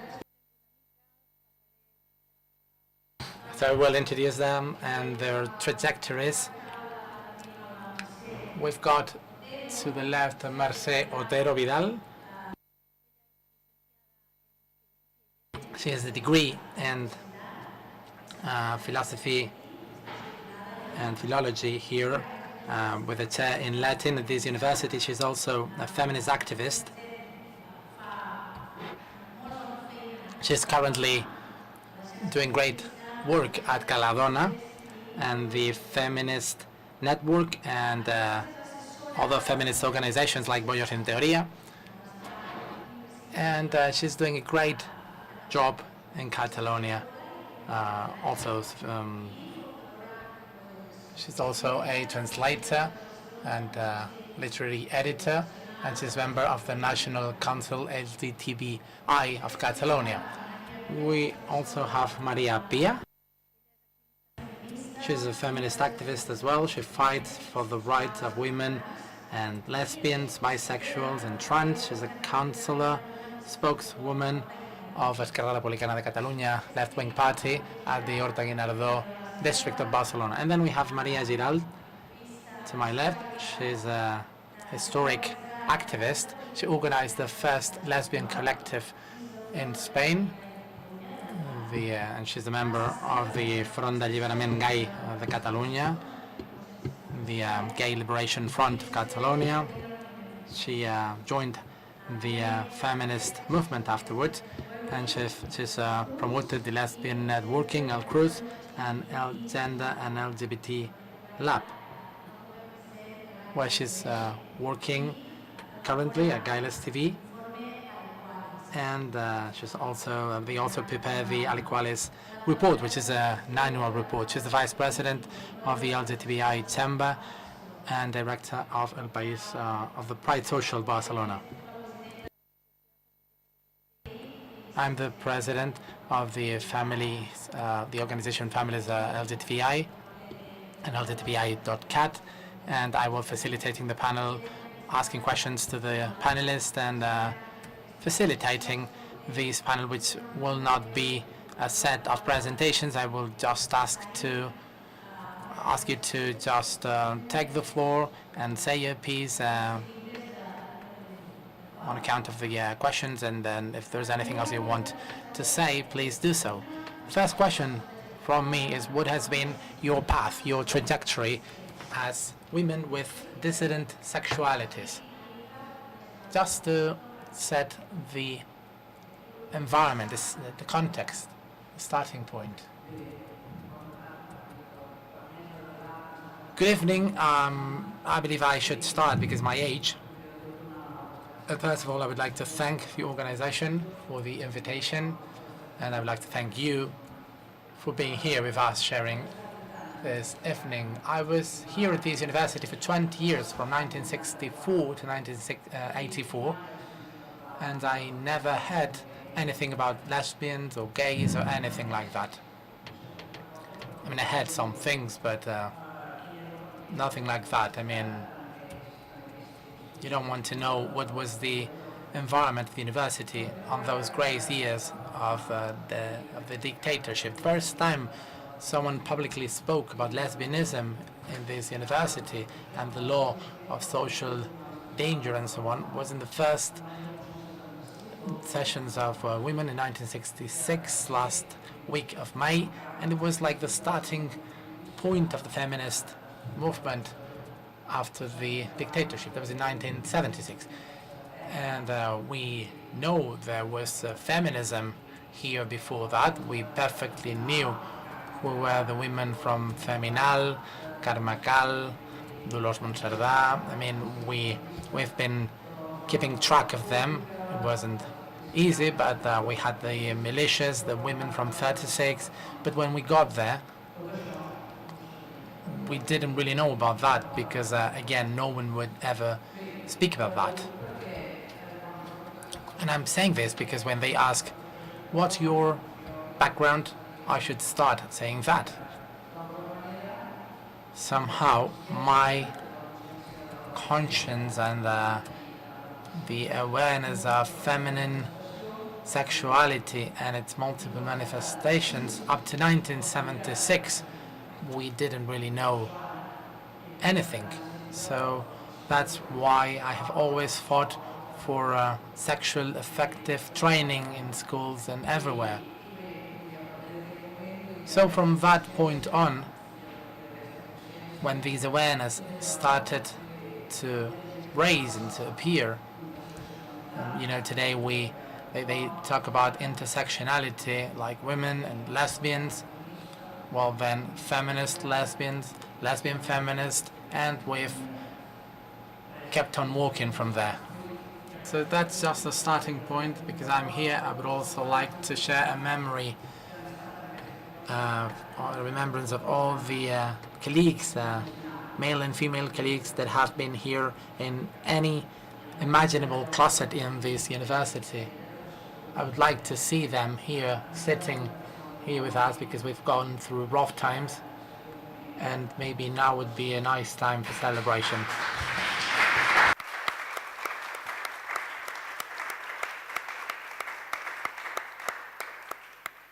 Bueno, doncs, m'imagino que he de seguir jo. I guess I should continue. Since I was 14, I've known I like women. I didn't know about the word dissident, but yes, I guess I'm dissident since I was 14. And because I wanted to be normal, I started studying psychology when I was 17. Sí, perfecte. I aleshores... Hola? Sí. I aleshores la facultat... So I started studying the psychology to understand what everything was about, and by chance I might not be here otherwise, and they were holding this presentation of the Gay Liberation Front of Catalonia. That was at the School of Psychology when it was located next to the Barcelona football stadium at the university campus. It was crowded. There was a huge crowd there, and at the end of the presentation I went to the table and I asked whether they had women in the organization too, but they said, well, they gave me this DIN-A4, this sheet of paper, you know, with all the text on it, with 30 names, and I started calling each one of them. Out of these 30 people, I got in touch with 10, which is quite a high percentage. Out of those 10, well, these 10 people, actually, these 10 women, we met in Plaza Catalonia, where the FNAC store is now located, and that's where the first lesbian collective started within a gay organization. In this case, it was the Catalonia Liberation Front, FAC. So we held meetings for a year or so with divergences and so on, and disagreements, and we ended up with Greta Lamann. She was a radical feminist. At that point, the word radical had its original meaning, which is going to the root. Unfortunately, now Lidia Falcón has stolen the term. I do not agree with that, but anyways, we would meet at Carrer Riereta number 8 in Barcelona, and that's where everything started, and all the way to the present day. I will now give the floor to Laura. Well, I am from a different generation, but I was in the closet for a long time as well. As a little girl, I remember I had girlfriends because there were no labels for us, so I would be with girls and boys, and I thought it was bisexual. But then when I grew older, as a teenager, I went back to the closet because of pressure, and all the relationship I had afterwards were with men, but they didn't really work. Something told me it wasn't working, and I did not have any reference. When I was in high school, I didn't meet any gay man or lesbian woman. I'm from 1993. I could look younger, but anyway, when I was 20-something, I really got out of the closet. I fell in love with my best friend after 15 years together, and the truth is, at home, I've had a safe space where I could be myself. That's a privilege, and I know I'm fortunate because of that, but it's not the same thing socially. I have not had references, and I couldn't talk with colleagues and friends about that. But then at some point, all of my friends, we all came out of the closet, and we all teamed up. Also, as a teenager, I started finding socialization spaces as a collective. I don't know if it's very different, but it's my experience anyway. You can keep on speaking. I can, launch some questions now and then, but what encouraged you to make you visible as lesbians? Make yourself seen. Well, the thing is not that you make yourself seen, but for others to see you, to, you know, identify you as such. Even if you think that you just live your life and just go about your things without explicitly saying anything, you know, sometimes time, because people are kind, at least in some peer environment. But that's what it is about. So about visibilization, it just takes time, and it's like over time you eventually become the big lesbian, the old lesbian. That's kind of the title you get. And then, you know, for women, what's important, it's the feeling of belonging to a group and finding help and support in your friends and your lovers, and set up organizations, because lesbianism is an experience, is a way of life, it is a pleasure, it is a will, but it is also a policy. Particularly at some point and moment, you really need to go for that political option, and that is where organizations, for instance at Catalonia, when the feminist lesbian group came up with the magazine Tribades, or when the younger lesbians from the Violet Axis came up, well, from this you know, discussion, this organizational shelter in which we were all side by side, that's what encouraged us to make ourselves seen. Also with this, you know, this visibilization, which is always related to a political alternative, that something else is possible, that another world is possible, and a different way of seeing things. And about Greta Landman, from the documentation center of Catalonia, we can't really believe how this woman on her own got herself this very significant historic conscience, and she would keep everything personal, impersonal, everything she could, like the napkins from the day she would go out for dinner. And all of that is important today. I mean, we're talking about history here, and having this reference point in time is very significant, because it's good to have reference points amongst peers at a certain point, but also recognizing, acknowledging this genealogy, and for young lesbians to know they are not the first ones, they are not the only ones, and they have all this history, all this precious documentation, because it really explains a load of things, for instance, about this stage, this period which is so challenged and questioned now, which is the transition to democracy we had in this country. So based on these kind of documents, what we feminists call and say that the private is public and it's political, we can really dig out a great deal of things.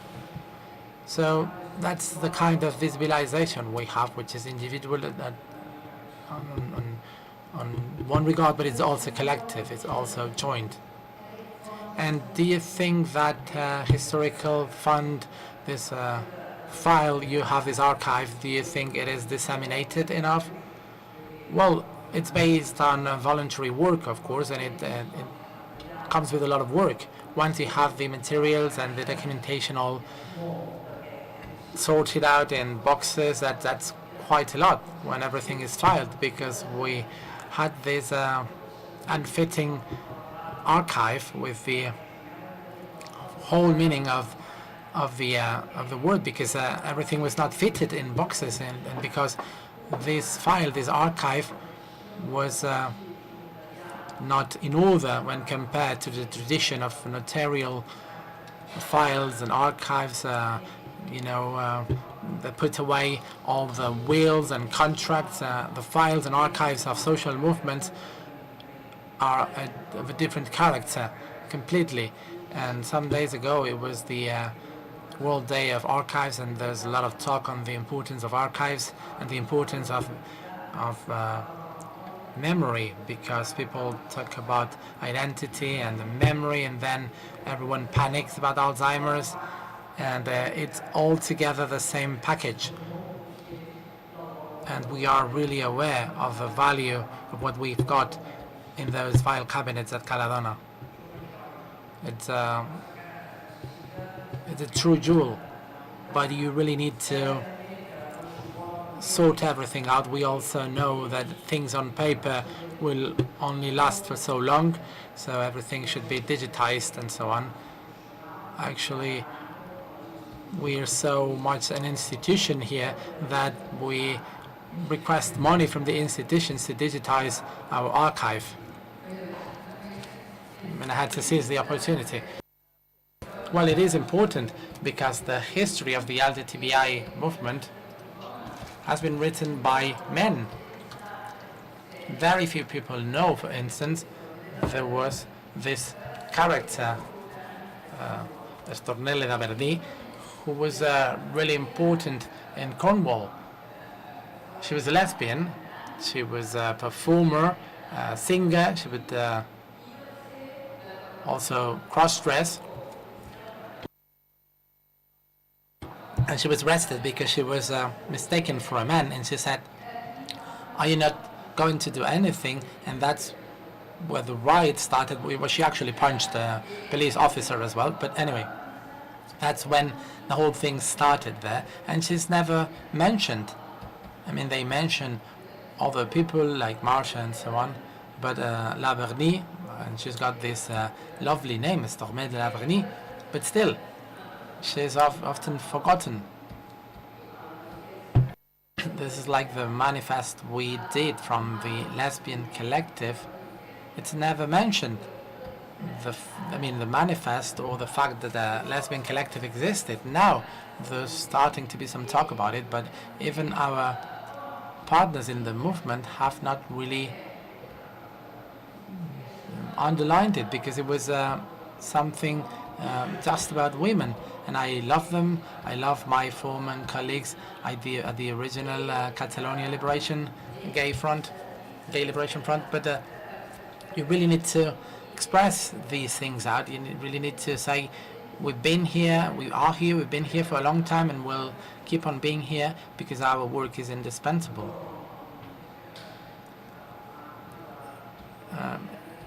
By the way, the manifest Maria is talking about is the one that was read in the Nisa Theatre in the fall of 1977. We have it in our archive, so no worries. Actually, I came out of the closet thanks to politics and the fact of being able of generating safe spaces. For me, it was about finding out and discovering the associations, and I felt empowered to come out of the closet. And that's what I think too. When I started digging into history, nothing about bisexuals, but also when I would look for lesbians, I didn't find anything.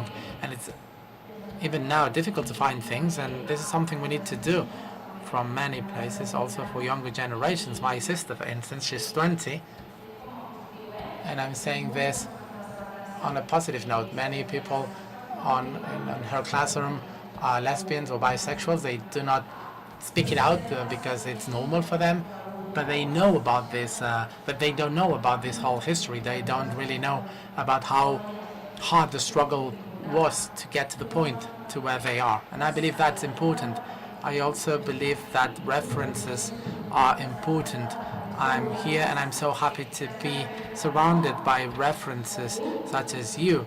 And thanks to the fact that I got into the world of associations, I've had you as references, struggling and fighting and raising awareness.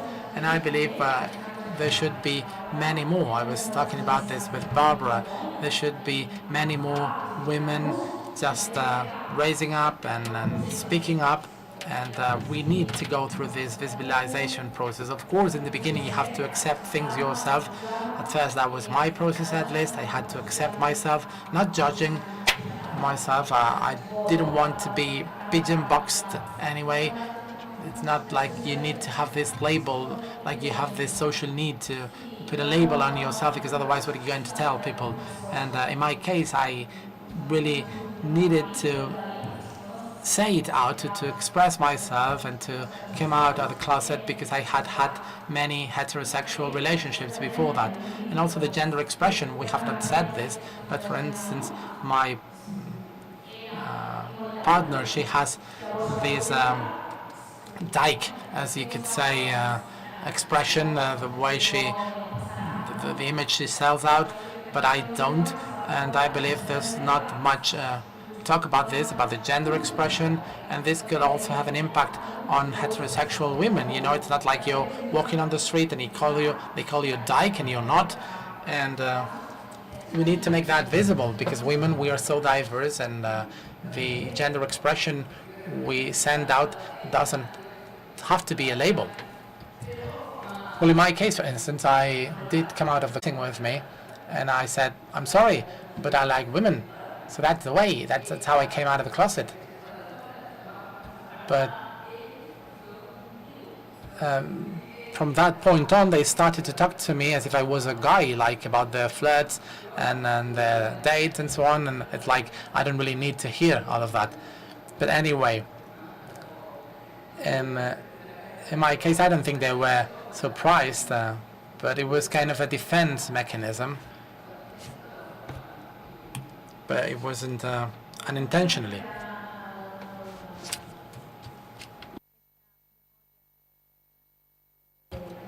Going back to this subalternate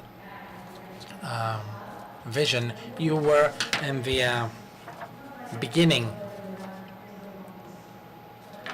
of the rise of gay and lesbian movements, but why lesbians didn't have a more relevant role in the beginning?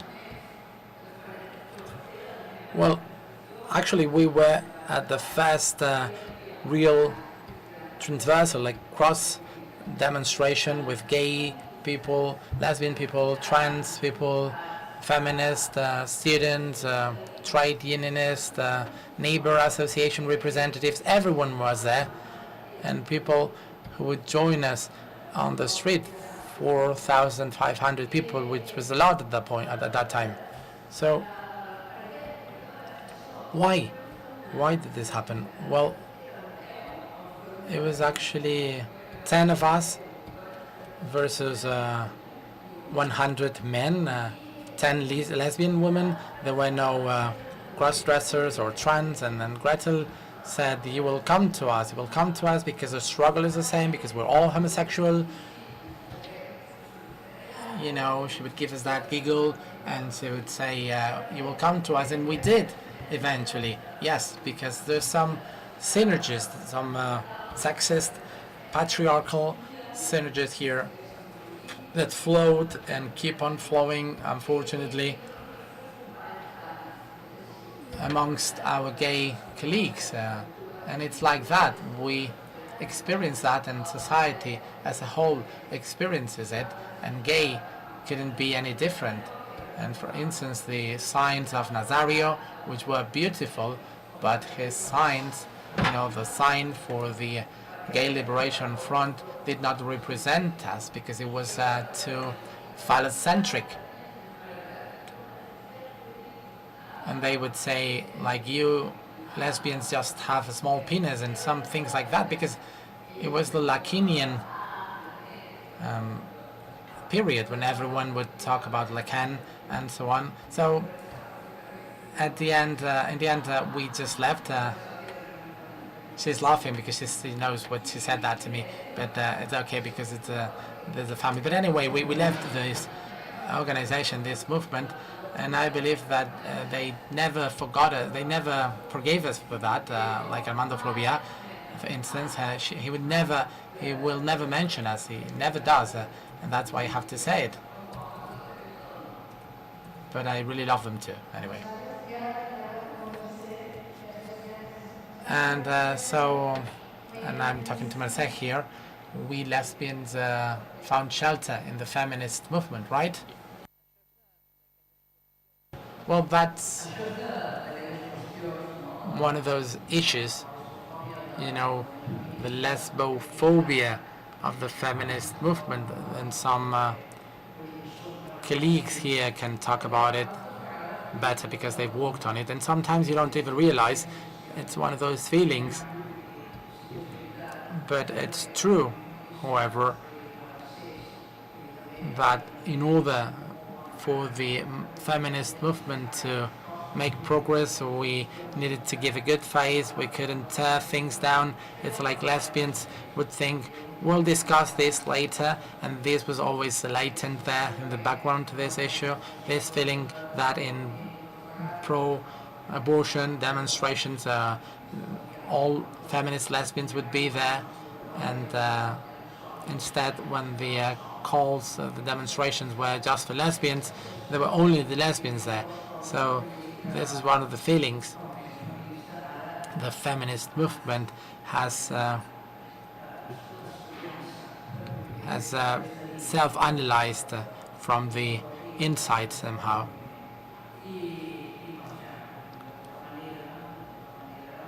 And well, however, the relationship has always existed. We have never broken that down, and the lesbians and the feminists have always had a place in the feminist movement, and at least that's the way I like to think it's been.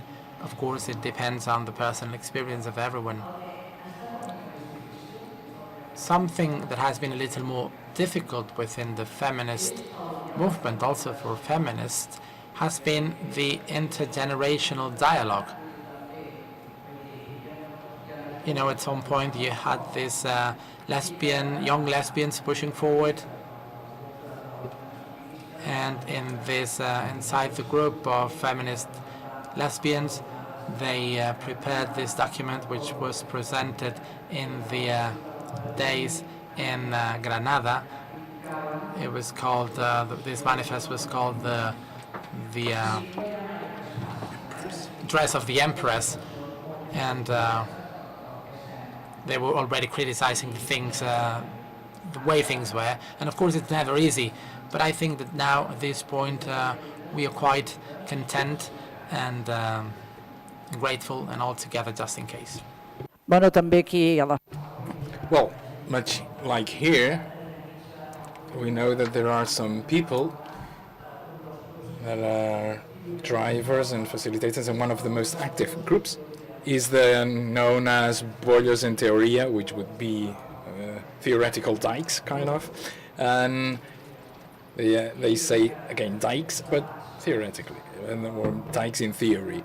And there are discussions on every Saturday morning, and then we go over some things that we believe are very interesting, where some of us read through, let's say, ancient texts, where we read Monique Wittig's text, for instance, or on lesbians, whether they are women or not. So these type of topics, and some readings that are really powerful.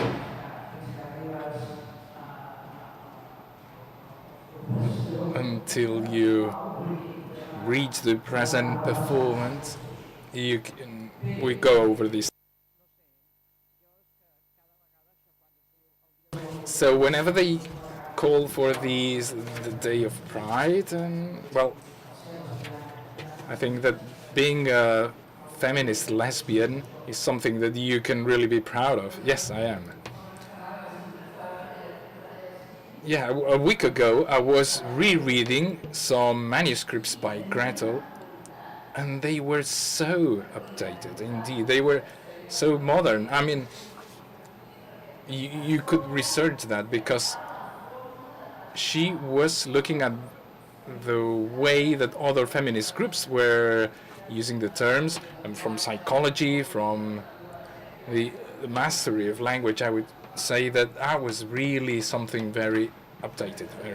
Yeah, what Maria is saying by Gretel is something that we really need to be well aware of, women, whether we're lesbians or not, in not trying to become a subject of research or the object of research. We want to be the subjects, because some topics become fashionable, and often, since they have not very much researched, then at the university level or whatever level, it's like labor and women or healthcare and women. So you get my point. And this is something that Gretel already perceived. It's not like we lesbians can only talk about lesbianism. It's not reaching that extreme, but we need to be aware in that it's not like you shall not name God in vain. Well, you shall not name lesbianism in vain either.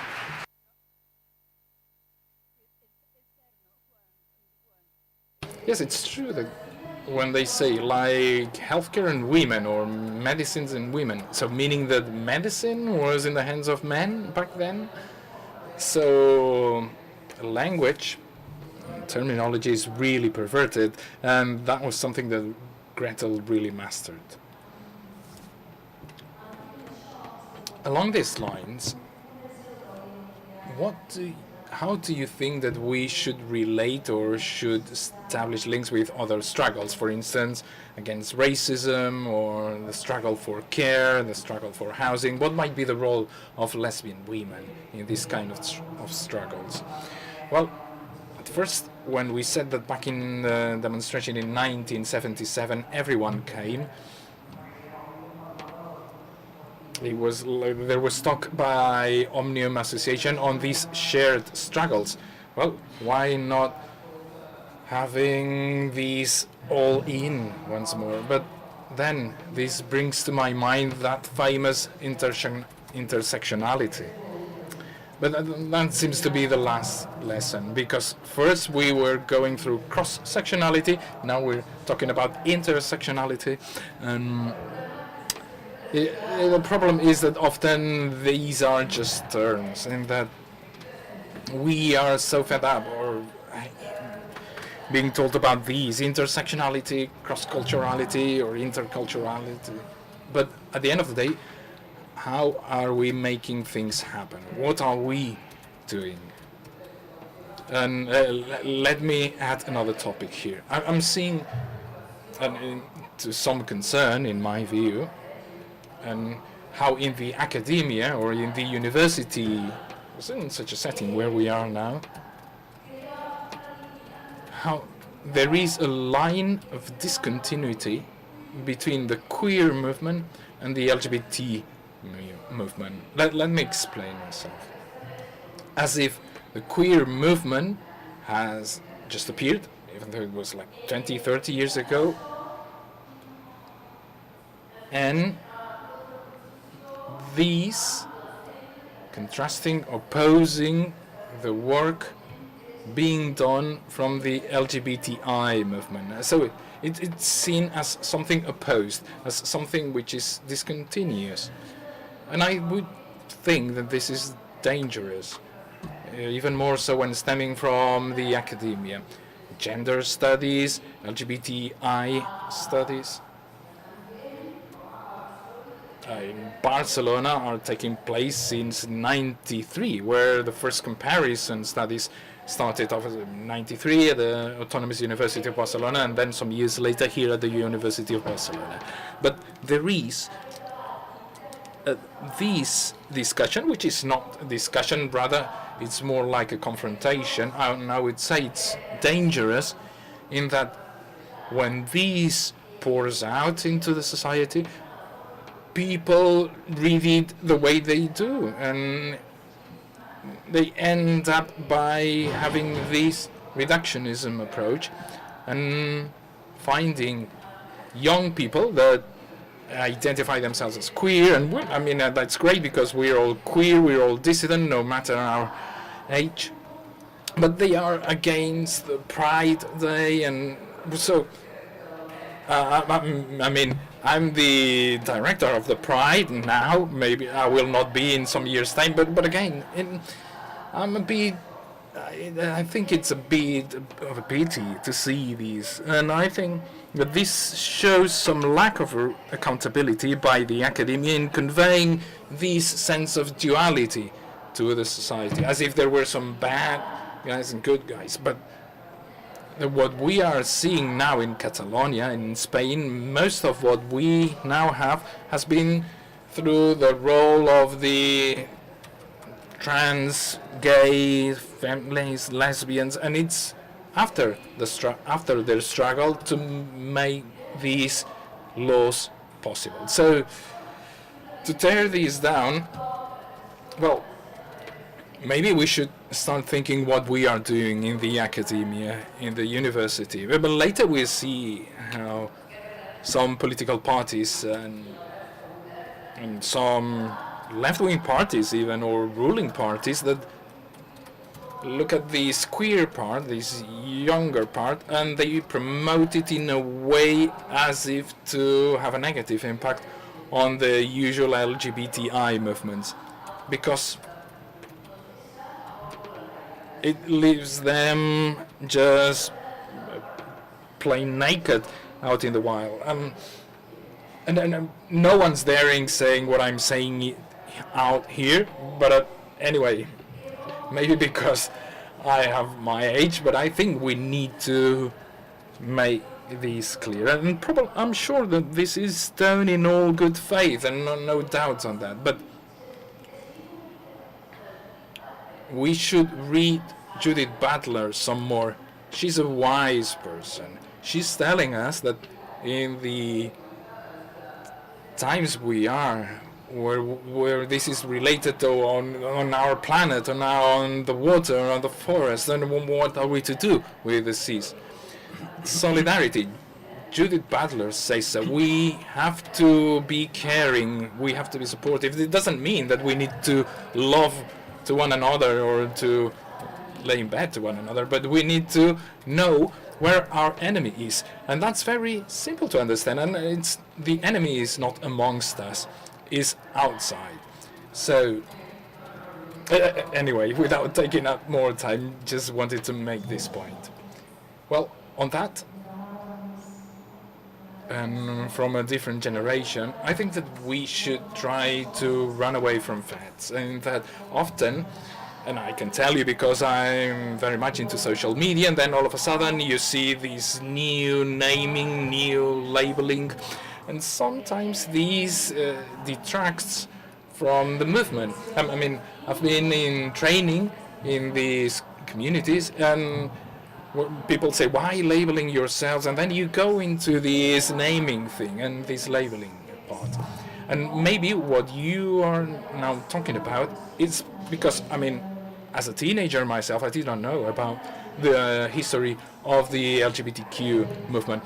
And sure, there are some young people that are very much attracted to it, that maybe too much, and maybe they have this lack of sense of belonging, and maybe this eventually is sort of a fad to them. But it's also, in my view, because they are lacking the true awareness on what's been done, and they would like to believe in a utopia, and that where you need no labeling, where you need no tagging. Not saying that that might not be the future, but maybe now it is not so. Well, but maybe we should start by reading Judith Butler and discussing as all amongst us, and we need to do that because I don't think it's just a fashion. I don't think it's just a fad, or I think it's more like a natural evolution in the movement back in '77 where we were together, but things are changing now. And bringing in new acronyms, new letters, and we have the intersex, where they didn't want to be there, but here we have them. So anyway, it's non-binarism. It's here that we have non-binary people. Judith Butler herself, she claims not to be. She claims to be non-binary, but that was something that was not here some 20 years ago. Well, now you can be non-binary. I don't think it's just a fad as such, but maybe trends. And the issue is on if you, and then this is something that you can see in the social media, and I would say mostly in Twitter. Don't know what happens with people on Twitter. They go crazy, and they can ruin your life if you say something like we have expressed here, just a fraction of it, you would be brought to the gallows and by an angry mob. Then, so people refrain from stating their views. Apparently, we're in a society where this is a free society, not like in Franco's regime, but now we are more coerced than ever. We don't seem to reflect on things. We take many things for granted, and people just follow some motives. So, if you are a left-minded person, you need to work for true democracy, and that can only be provided by education, by training. And I think it's crucial and it's very important, because otherwise the rest just wouldn't work. Let me go back to, because I know you kind of digress onto many topics, but let me ask you a thing. And this is a question for the three of you. If any, which have been the major claims by lesbians?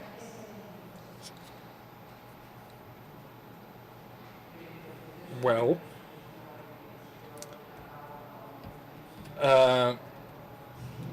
one of the major claims, one of the major things that we have vindicated is the ownership of our own body.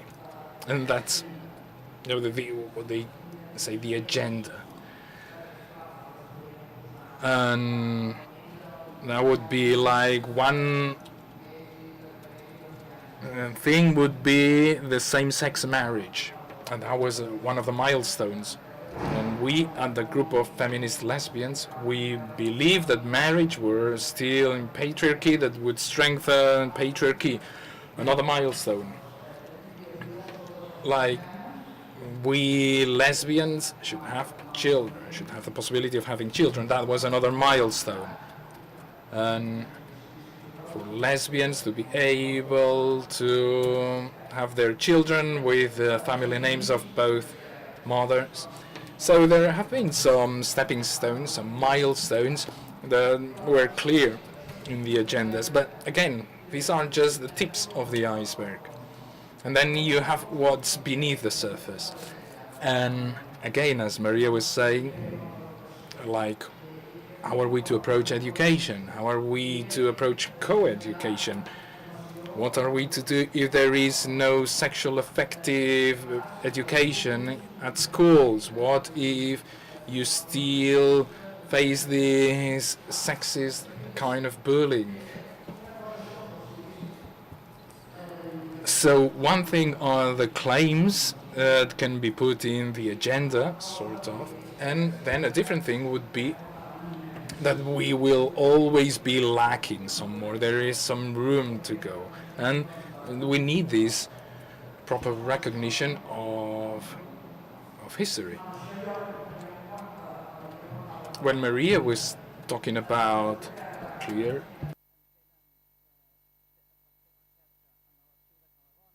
like, for instance, when they come to research on us and they come to look for queer material, well, and we say we don't have queer material because back in the 70s or 80s we had none. And so they look at the documents or the materials of the 70s and 80s and they say, well, this is queer.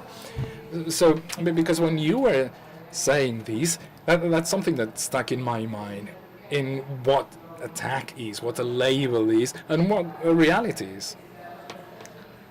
Yes, because in the United States, for instance, I mean, like, queer, we're all queer in that we're all outcasts, we are all different. Yeah, sorry, I went back in time. And Kathy's question was different, but then I'm slow-minded, so I had this stuck in my mind.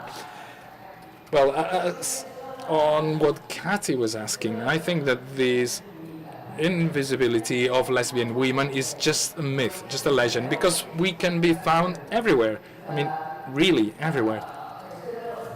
We are at the cashier's desk, at the supermarket, we are teachers, and last week a document festival done on every 5 years in Kassel, the most prestigious art show. And the group in charge of all the documents is a group of 5 lesbian women in the Basque Country. They do not, well, people do not know that they are lesbians. I mean, they are not seen as a role model, but here you have them. Or teachers. There are many teachers who are lesbians, and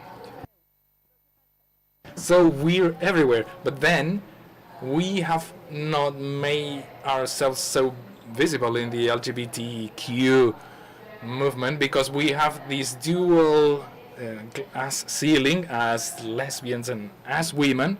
Then we seem to sip down the cracks, and that's where you can find us. So you're saying that we are facing this dual ceiling as lesbian women, even though you were at the front, at the gay liberation front, it was more difficult to you as lesbian women, but that's not just something that they men would understand because they wanted to promote that back then, and we had to kind of tail them and doing this work in a more silent way. Yes, indeed, and many lesbian women that would not dare saying they were so, they found in feminism the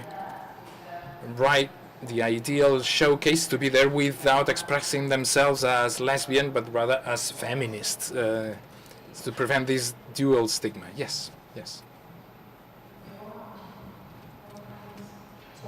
Well, in my generation, one of the things there is much talk about are the anti-conceptive methods.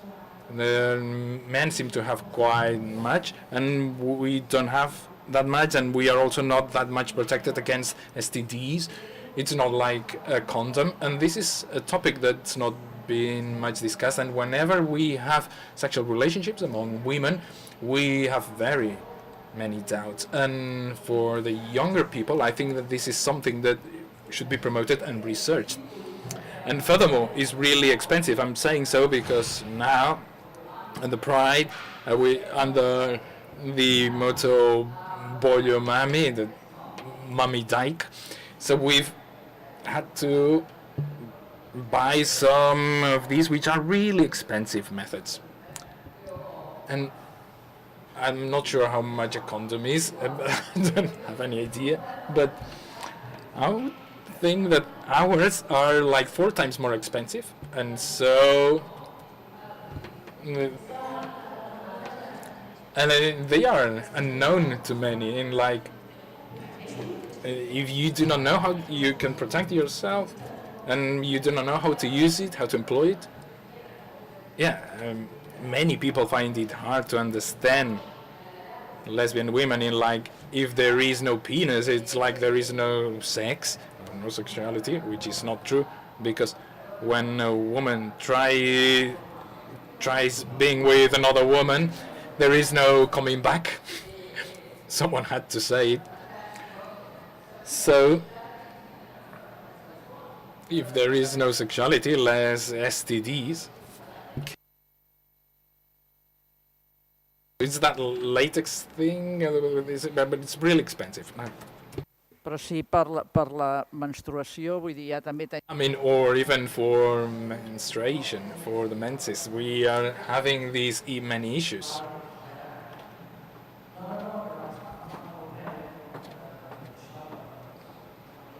Or when talking about the price of not just antiseptics, but on tampons, for instance, we're also facing this issue in that we don't have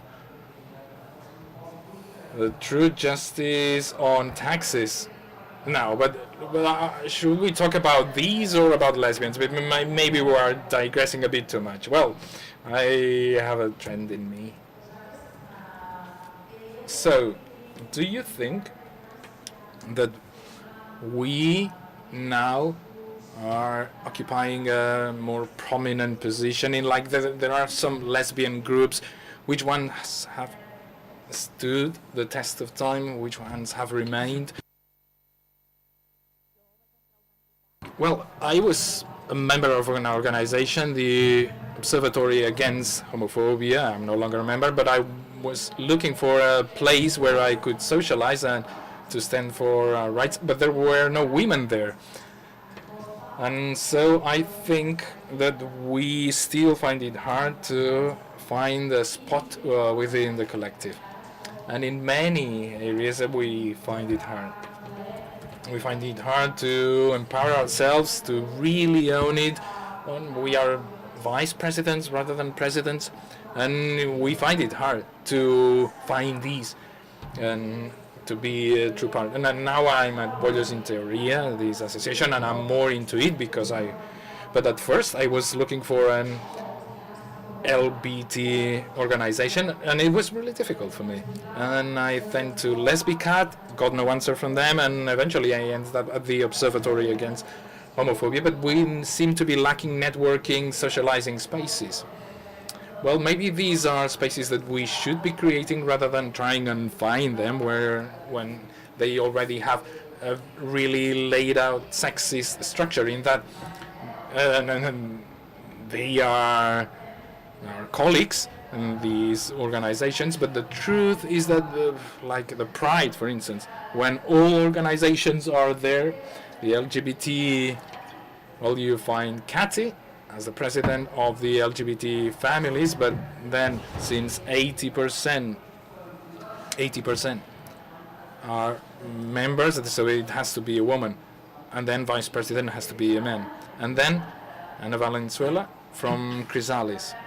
So I think that we have told them this year is to have women, lesbian women, in these associations, and they should be the ones that come up to the stage, maybe this year or in future years, because it's a clear picture. It's men all around and just a single woman, and then myself.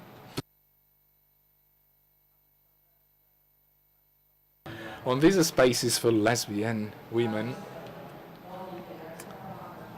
now since we have Maria Giral here, we have not mentioned Daniels,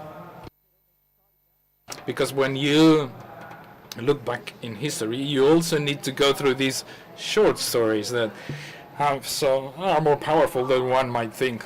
Yes, Daniels was a pub in San Gervasi district. It was a lesbian pub, and it was great. Amparo, she was a patron there, and I was for 10 months working every day. It was open 7 days a week, and it was great. It was an outstanding place. Wish it still was there, because it was really difficult to believe. You would find your housewives the early hours in the morning, or the students with their uniforms, and then late at night you would get the actresses. I cannot give you names here because some of them are still alive, but the people from El Molino Music Hall, you would find models. It was like your usual British pub, way cleaner, and then you would have Daniela organizing performances and basketball matches, and then I was on the music, and there was a red light as the warning sign so that you would see that in the dance floor, so that people would stop dancing in the event of a police raid. It was quite an experience. When talking about spaces and places that we should be, one must think that there have been some precedents. So then you would have Rosa as well, Patmos, members, yep.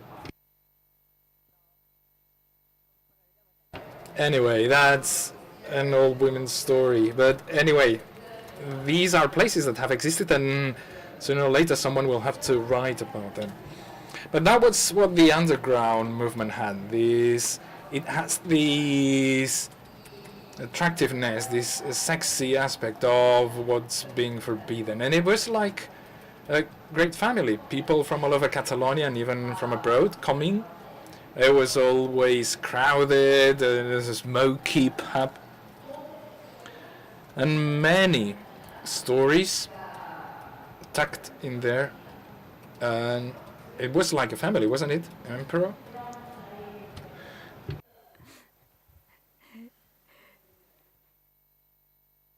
No, només era... Només... No, but since we are in a place of history, well, it's good to look at these milestones, to these feats, and I think it's worth remembering, because the thing is,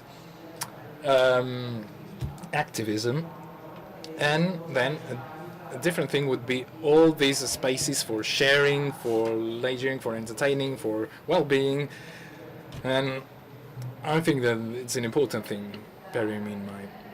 Yeah, we need to reinvent ourselves again and again. Some years ago, in 2013, for 4 years, along with some of my friends and partners, we organized some lesbian cruisers in the Mediterranean. And people from Peru would come. Some couples from Peru would come for this cruiser, and just to be there, it was amazing. And so, new ways of organizing ourselves. Maybe what's already here is no longer useful, and then we have to do that on our own. We shouldn't be sitting back and waiting for someone else to do that for us. Yes, and I agree with what you're saying, that it's up to us. No one else will do it for us. And to conclude, before we open the floor for questions, maybe you can tell us if there is some self-criticism that can be thrown on the job done by lesbian women since 1977. Bé, jo vaig aprendre aquí, en aquesta casa, vull dir, a l'època aquesta de la clandestinitat, que si demanaves l'absolució... Well, I learned here at the university that, and then when we were in clandestinity, that if you requested acquittal in a trial, then you could be executed. So you had to accept your accusations, your charges, because otherwise they would put on you so much more. You know, it's like the self-criticism. It's better to request absolution, and we've done things right, things wrong, but we've tried. That's for sure, and that's really important, having tried. And of course, today I see here people from the institutions. We need to bear in mind that there's a number of laws. We know the limits of laws. We feminists know the limits of laws, and that's what we've been discussing about glass ceilings and so on. But of course, thank God we've got the laws. They could be better, yes, definitely, because some of them were rushed at the end of a mandate because we didn't know if we would be able to do it in the next power cycle, but we've done that. At least they're done. And to the extent we are women that are aware and responsible, we assume responsibilities. Well, of course, full-on self-criticism. We need self-criticism. We need to criticize ourselves and the movement as a whole, ways we relate to each other, the way we organize ourselves, we need to work together. But that doesn't mean we need to, sleep together, but we need to go in the same direction. Self-criticism for lesbians as well means not wanting to be in the spotlight. Also, maybe because we women, we don't like to, speak in public, but I have to do it because I have a moral obligation of doing it. And so this relaxation, let someone else speak, let them speak, the men. Well, this visibility we were talking about, this lack of visibility is sometimes on us and no one else but us. So we need to empower ourselves because we are powerful, we are lesbians, we know what the word lesbian means, we are Amazons. I'm sorry, but we are continuously fighting. We've fought since we were little, not so little, some of us, but normally since we were little, and we've gone against everything in society. And this is why we are self-made. We are free people because we never had to depend financially on a husband. Of course, I'm generalizing here, but this power we need to be able to convey it, to occupy the space, public space, mainly because we have private spaces, but we also want public spaces and we need to take them up. But in terms of self-criticism, I would say we must not forget, we need to always remember things, how hard it was to get to this point, and we can lose it all overnight with the far right the way it is, and sometimes it's difficult to be aware of that. And also sorority, it's what you said, Maria, we need to understand what sorority means, and sometimes if we don't do things together, then others will go ahead of us. And of course, I like to say that history has made us invisible, and we have to write history so that we are seen in history. And that would be also the criticism from a generational point of view. And also, to reinforce what I just said, there's no difference between the LGBTI movement and the queer movement. They're all one and the same. We complement each other, and queer theory reinforces everything around LGBTI. So there's no gap between one thing and the other, as sometimes wants to be, some people want to understand from the academia. So we shouldn't divide. There's this trend, this tendency to divide, to split up, also with political interest behind sometimes. But no, we are together on these issues and others. We are together and we stand together. We need to work together. And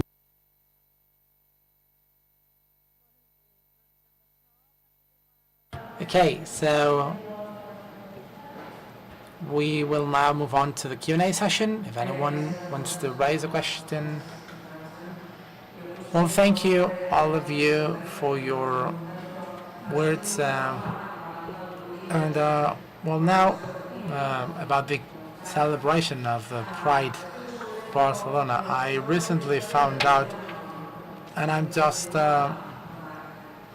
speaking from memory, but I found out, I discovered the Boston marriages I didn't know about, Wesley marriages.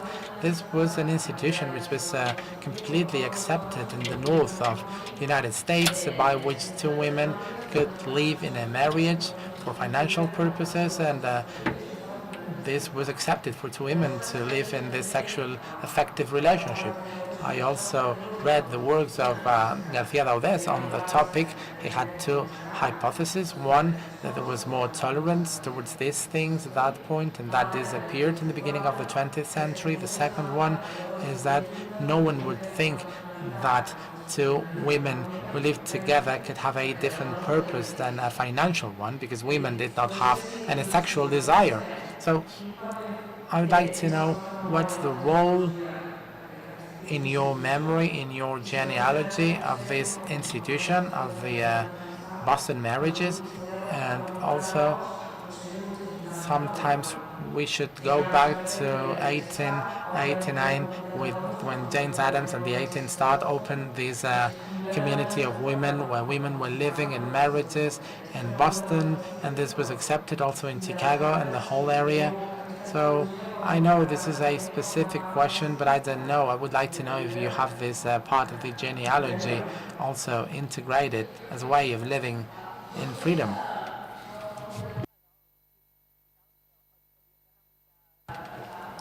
Well, we should go back to Sappho's. She was the most prominent poet, female poet ever.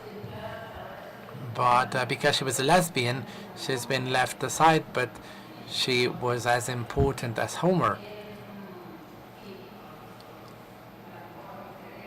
But yes, there's been the Boston marriages, and there's always been ways of sneaking through the cracks, and there's been many Catalan female writers who were lesbians, and they've been living with their assistants or whatever. This has existed forever. There's no origin, and it's not the 18th century or the 19th century. It has existed always. The history of Arlista in Victorian England, she also was able to live with her partner, and if we were to go and find the origins, we would have to date to go really back in time. Yes, obviously from a historic perspective, when you look for a genealogy, we see we're not the first, we're not the only ones, and you go back to the beginning of time if you go back in time, and that's what also provides us with this empowerment, this whole genealogy we have on our backs, and if they made it, we will make it as well. And there are cases which are really moving also in a literary way, because what we keep, what has prevailed is literature, and we've not discussed this, but the role of lesbians in literature to break down stereotypes, that would be a whole other topic, but yes, I like your point.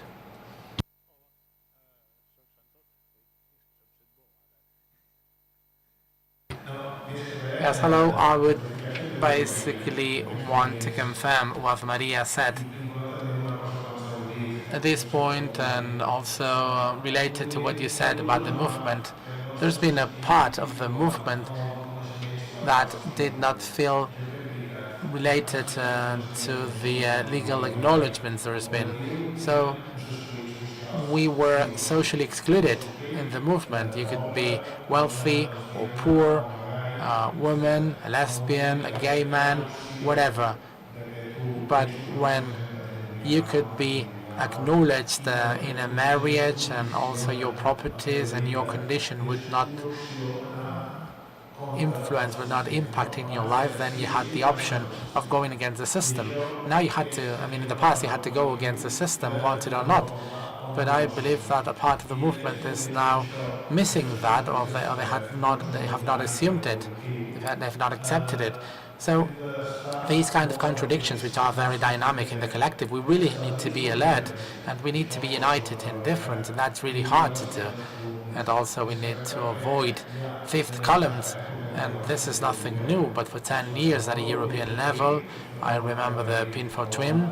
There's a phenomenon that was in the Netherlands in which lesbian and gay organizations were confronted with the Islamic movement to, looking for a division, for a divide. So, Stonewall would have never existed without the feminist movement. So these links, these relations are our power, our strength, and we need to prevent this fifth column, this division that instilled inside of the movement. And that's difficult to understand for many people, but it really is a life or death issue for us. And, you know, union in difference is what makes us strong. And I give you a reference here, Jordi Petit.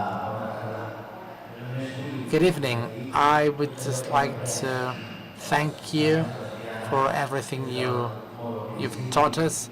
Yeah, you know, lesbians from Greta Landman, also Amparo Pineda, and also the practice we had with the gay lesbian coordinator with the lesbian movement who told us we want to hold parties but on our own, just us lesbians. And why? Because if in school anyone starts to bully us, we will feel uncomfortable. And also, men, like it or not, you take the initiative, you decide, you turn on the light, you play that music or the other. So mixed work with gay men in activism has taught us many things we might have not learned outside of the activism world. I was actually surprised with what happens in Scandinavian countries, in Norway, and Denmark, Sweden, and they have mixed associations since the 60s. And once a year, women have this assembly on their own, this assembly aside, they decide a number of things and then they go on with mixed work. I know from Scandinavia to the Mediterranean, that's quite a stretch, but I believe that mixed work has allowed us to learn a great many things to men, as gay men and as men, because we've received sexist education, of course. Well, probably in the Scandinavian countries they come from a different culture, and probably here, you know, male sexism was more powerful. That's maybe the explanation, but we should analyze it. Thank you, Jordi, because you are a very prominent person in this world, in this field, and thank you also for being with us here today.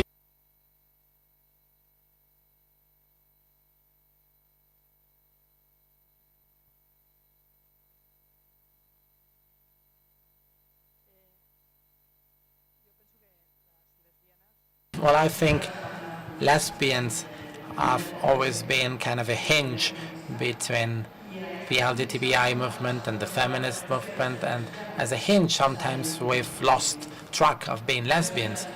I don't know what you think about this,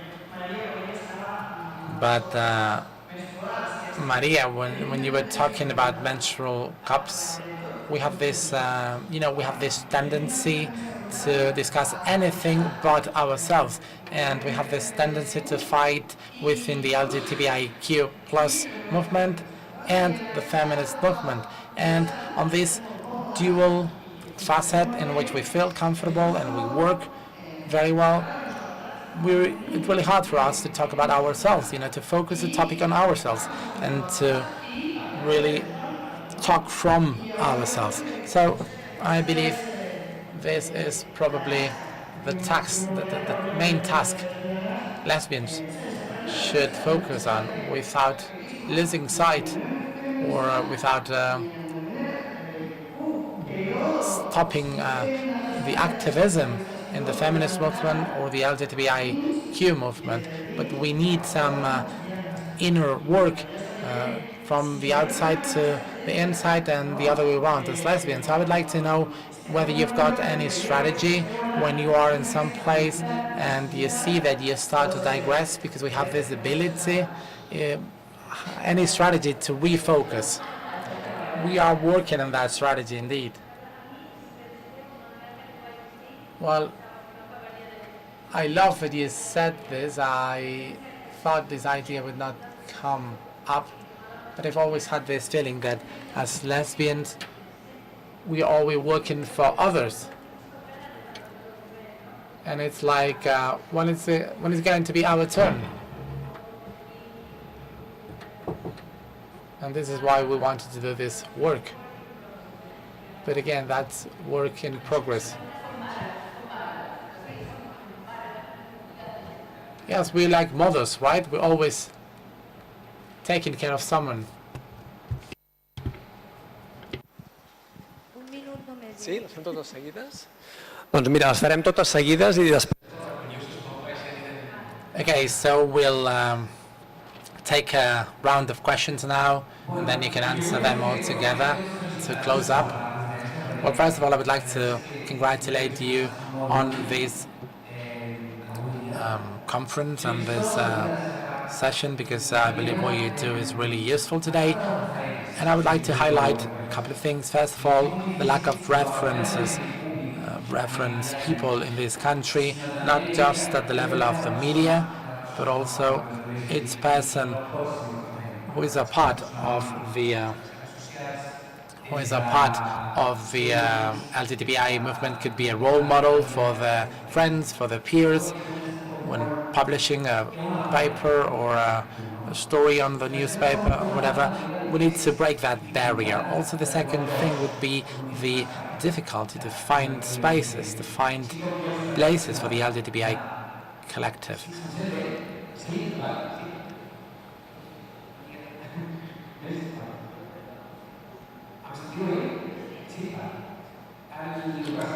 So, as I said, the lack of spaces to find people, you know, there's many meeting spaces for heterosexuals, but not so much for LGBTI, members of the LGBTI community, at least from my experience. And then there was one last point which I forgot. Yes, visibility. Visibility on the in the media. There's a lot of talk on aggressions suffered by gays or lesbians on the beach or on the street, but I believe that not enough work is done in this regard.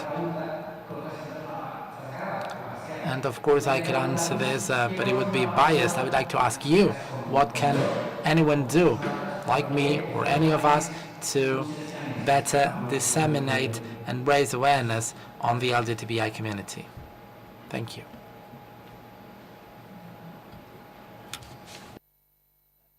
Yes, I'm sorry to speak again, but I would just like to highlight something which is the most transgressive part of the LGBTI community to lesbians, and this would be lesbian motherhood. You know, motherhood between two women. I believe that really upends the whole patriarchal, sexist system, and I believe that's a huge contribution to make visible diversity. Lesbian motherhood, lesbian maternity is a great contribution which came when you could make it possible, and I believe this is the avant-garde of the movement. Single parent families, and particularly lesbian mothers. Yes, linking it to the you know, places for socialization and partying and pleasure. Have you found in Sitges this freedom space, or you had to look elsewhere because Sitges was used up by gay men?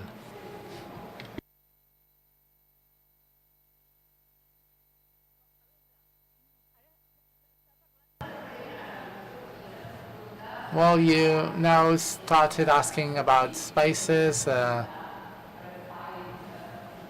like party places. I mean, we're not like a guide here, a guidebook. I don't really know what the best party places for lesbians. Anyway, as we as lesbians, and this is the motive for the panel, we found places all together amongst friends. It's difficult, but we are ordinary people, and like anyone, you always look for the spaces that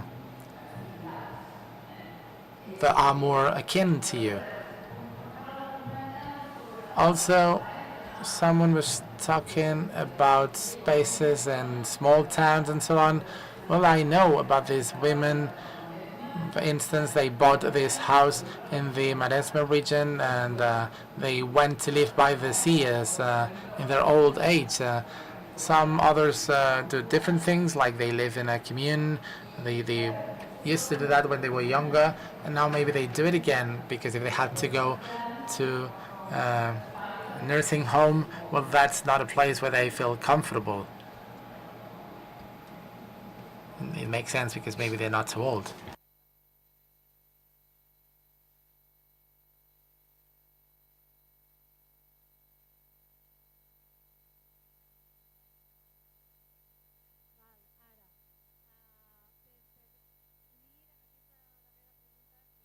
Well, just linking this last question to the comment by Jordi Petit, lesbians who want to have children want to be mothers and share it or not with their lesbian partners, they find they do not fit in the heterosexual world or in the lesbian environment they were enjoying before having kids if their friends do not have kids. So they come to organizations such as ours to find spaces where they can be relaxed amongst lesbians with children.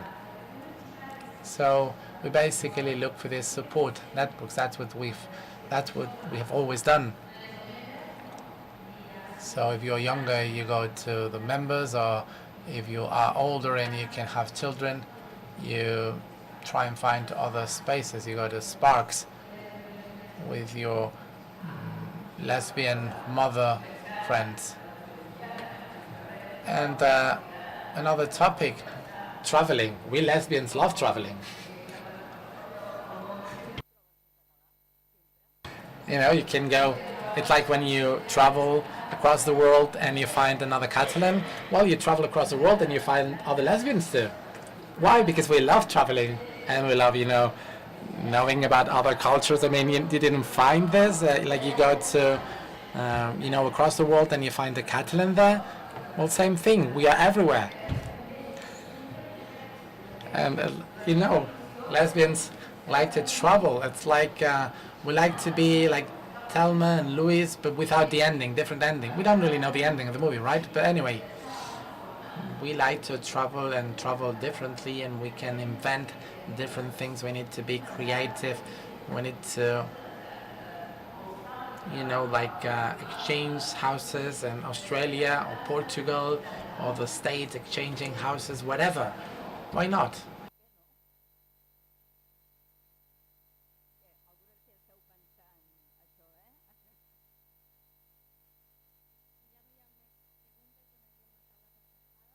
Okay, if there are no further questions, we would just close this panel. Thank you so much for being here. Hopefully, we will be able to, you know, meet up again in the future, hopefully every year. Thank you so much.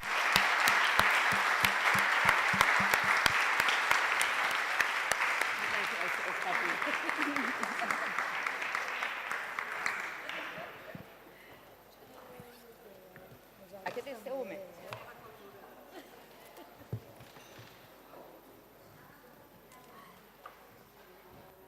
Agafa tot, que ara ve la... Això no sé si ho has d'emportar. Gràcies a vosaltres.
Molt bona tarda a totes i a tots.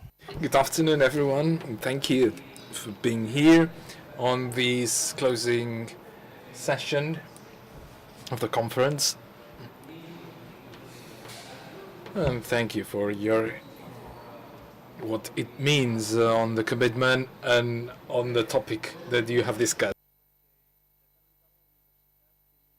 Just a couple of minutes, because every now and then at the university we have sort of a, let's say, secular justice. We face these odd times of secular justice, and I say odd times because yet we need to value them highly. When I was going through the contents of this conference and I was being told about this, you need to know, the Catalan minister, that there used to be the commissioner rector that was appointed by the government, of course a government that I would say was not very much willing to accept the kind of conferences we've had today, that led to a proposition, a statement by the rector, where he was proposing that certain behaviors were not just being able to be prosecuted, but also to being dismissed at full from the university with no file, meaning that that's quite the very limit of what the human mind can entail.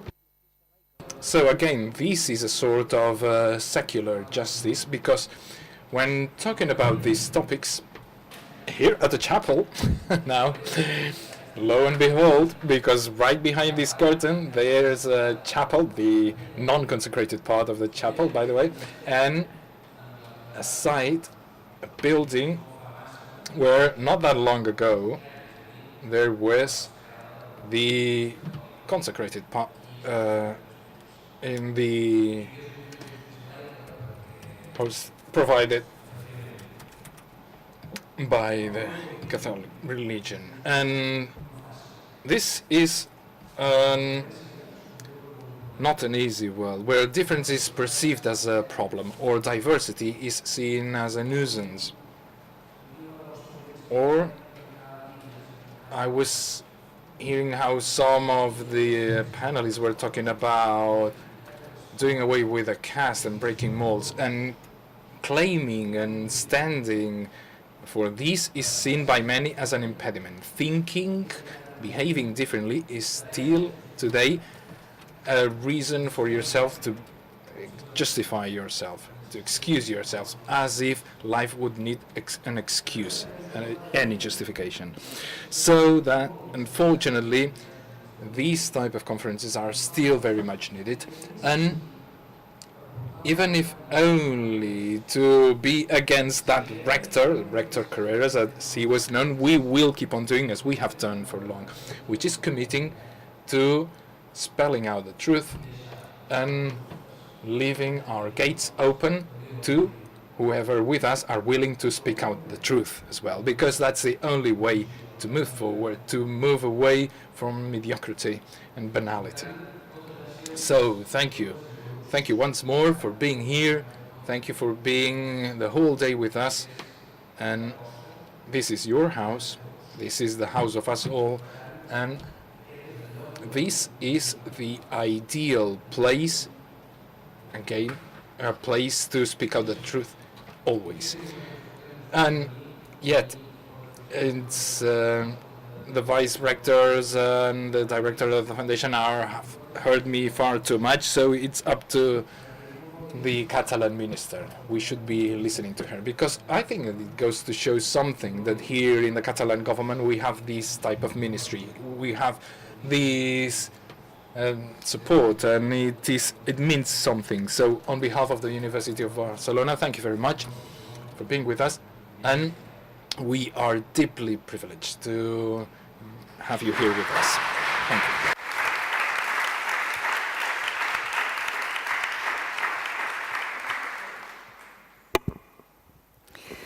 Moltes gràcies, rector. Thank you very much, Rector. Good afternoon, or close to good evening, and congratulations from to the organizers of this conference on memory, and specifically the Solidarity Foundation at the University of Barcelona and the European Observatory of Memories. We can talk about many topics.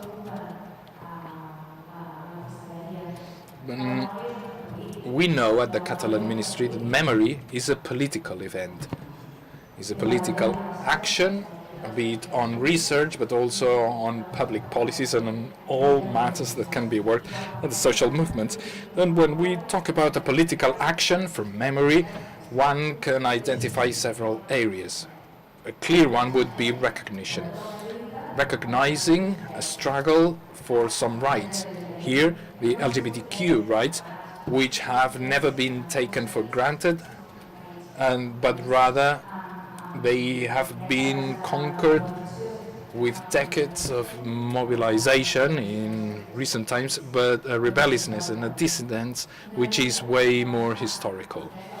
A struggle to promote the rights of the LGBTQ community, but all in all, a struggle for the rights of the human people. So any development makes us a more democratic society.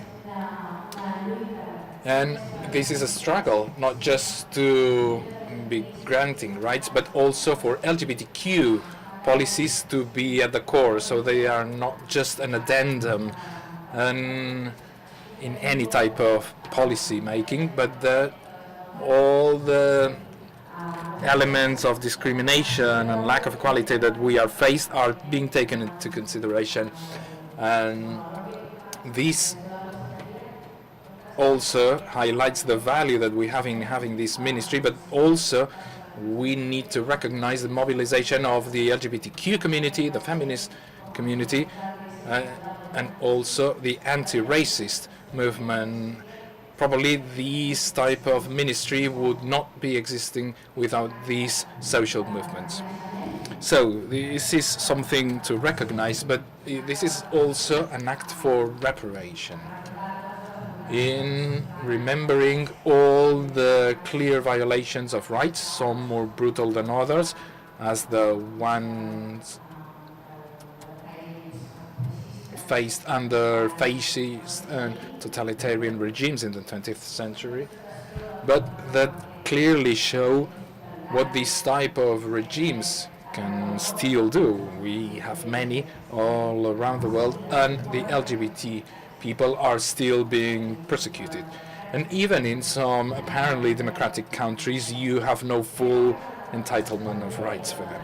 And something that's been discussed in the latest panel discussion on the visibilization within this community, and particularly in the case of women and in the case of trans women, because when we look back into the years of the end of Franco's regime, but then Stonewall in '68, but then it was like a decade where queer people and the LGBTQ community had been confronting the police, and at Stonewall you had trans women, sex workers, and unless we remember all these,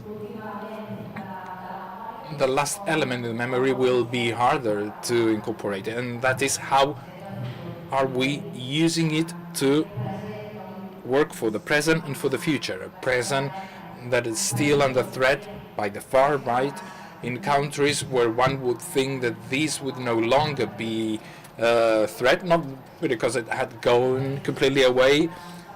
This is something that has been kept, but the role that's been seen in the media by the far right was not projected some years ago. And the far right, indeed, they make no distinction whether you are a feminist, a lesbian, a queer researcher. No, it's all in the same bucket to them. So we try to understand and to make it clear that this is a shared struggle, and this is a lesson from the past that we can really apply for the present times.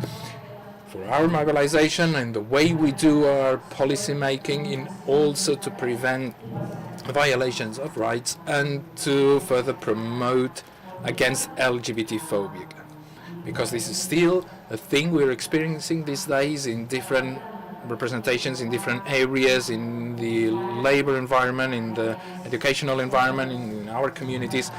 And just recently, the trans people and trans women have been the object of many hatred, but not just from the far right, but the so-called feminist women. And it would seem obvious that we should have the more people in, and the main threat to women is still patriarchy and not trans women anyway.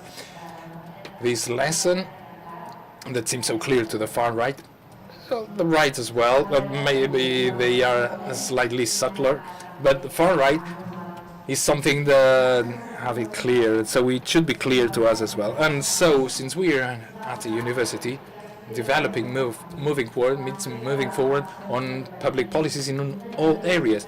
Mercedes was saying so. Better to have the laws rather than not to, and she has been crucial, and she has participated. She has been a strong proponent of many of these Catalan laws, and we at the Catalan Ministry, what we try to do is for the laws on equality are something to be truly enforced, which means rolling them out in all areas and in universities. Well, there are some duties that can relate to the memory, recognizing the contribution of the LGBTQ community into the curricula, recognizing the contribution of them, and this can be practically seen because institutional discrimination, the one brought by the very public administration or administrations, or an LGBTQ on the healthcare environment, in the educational environment.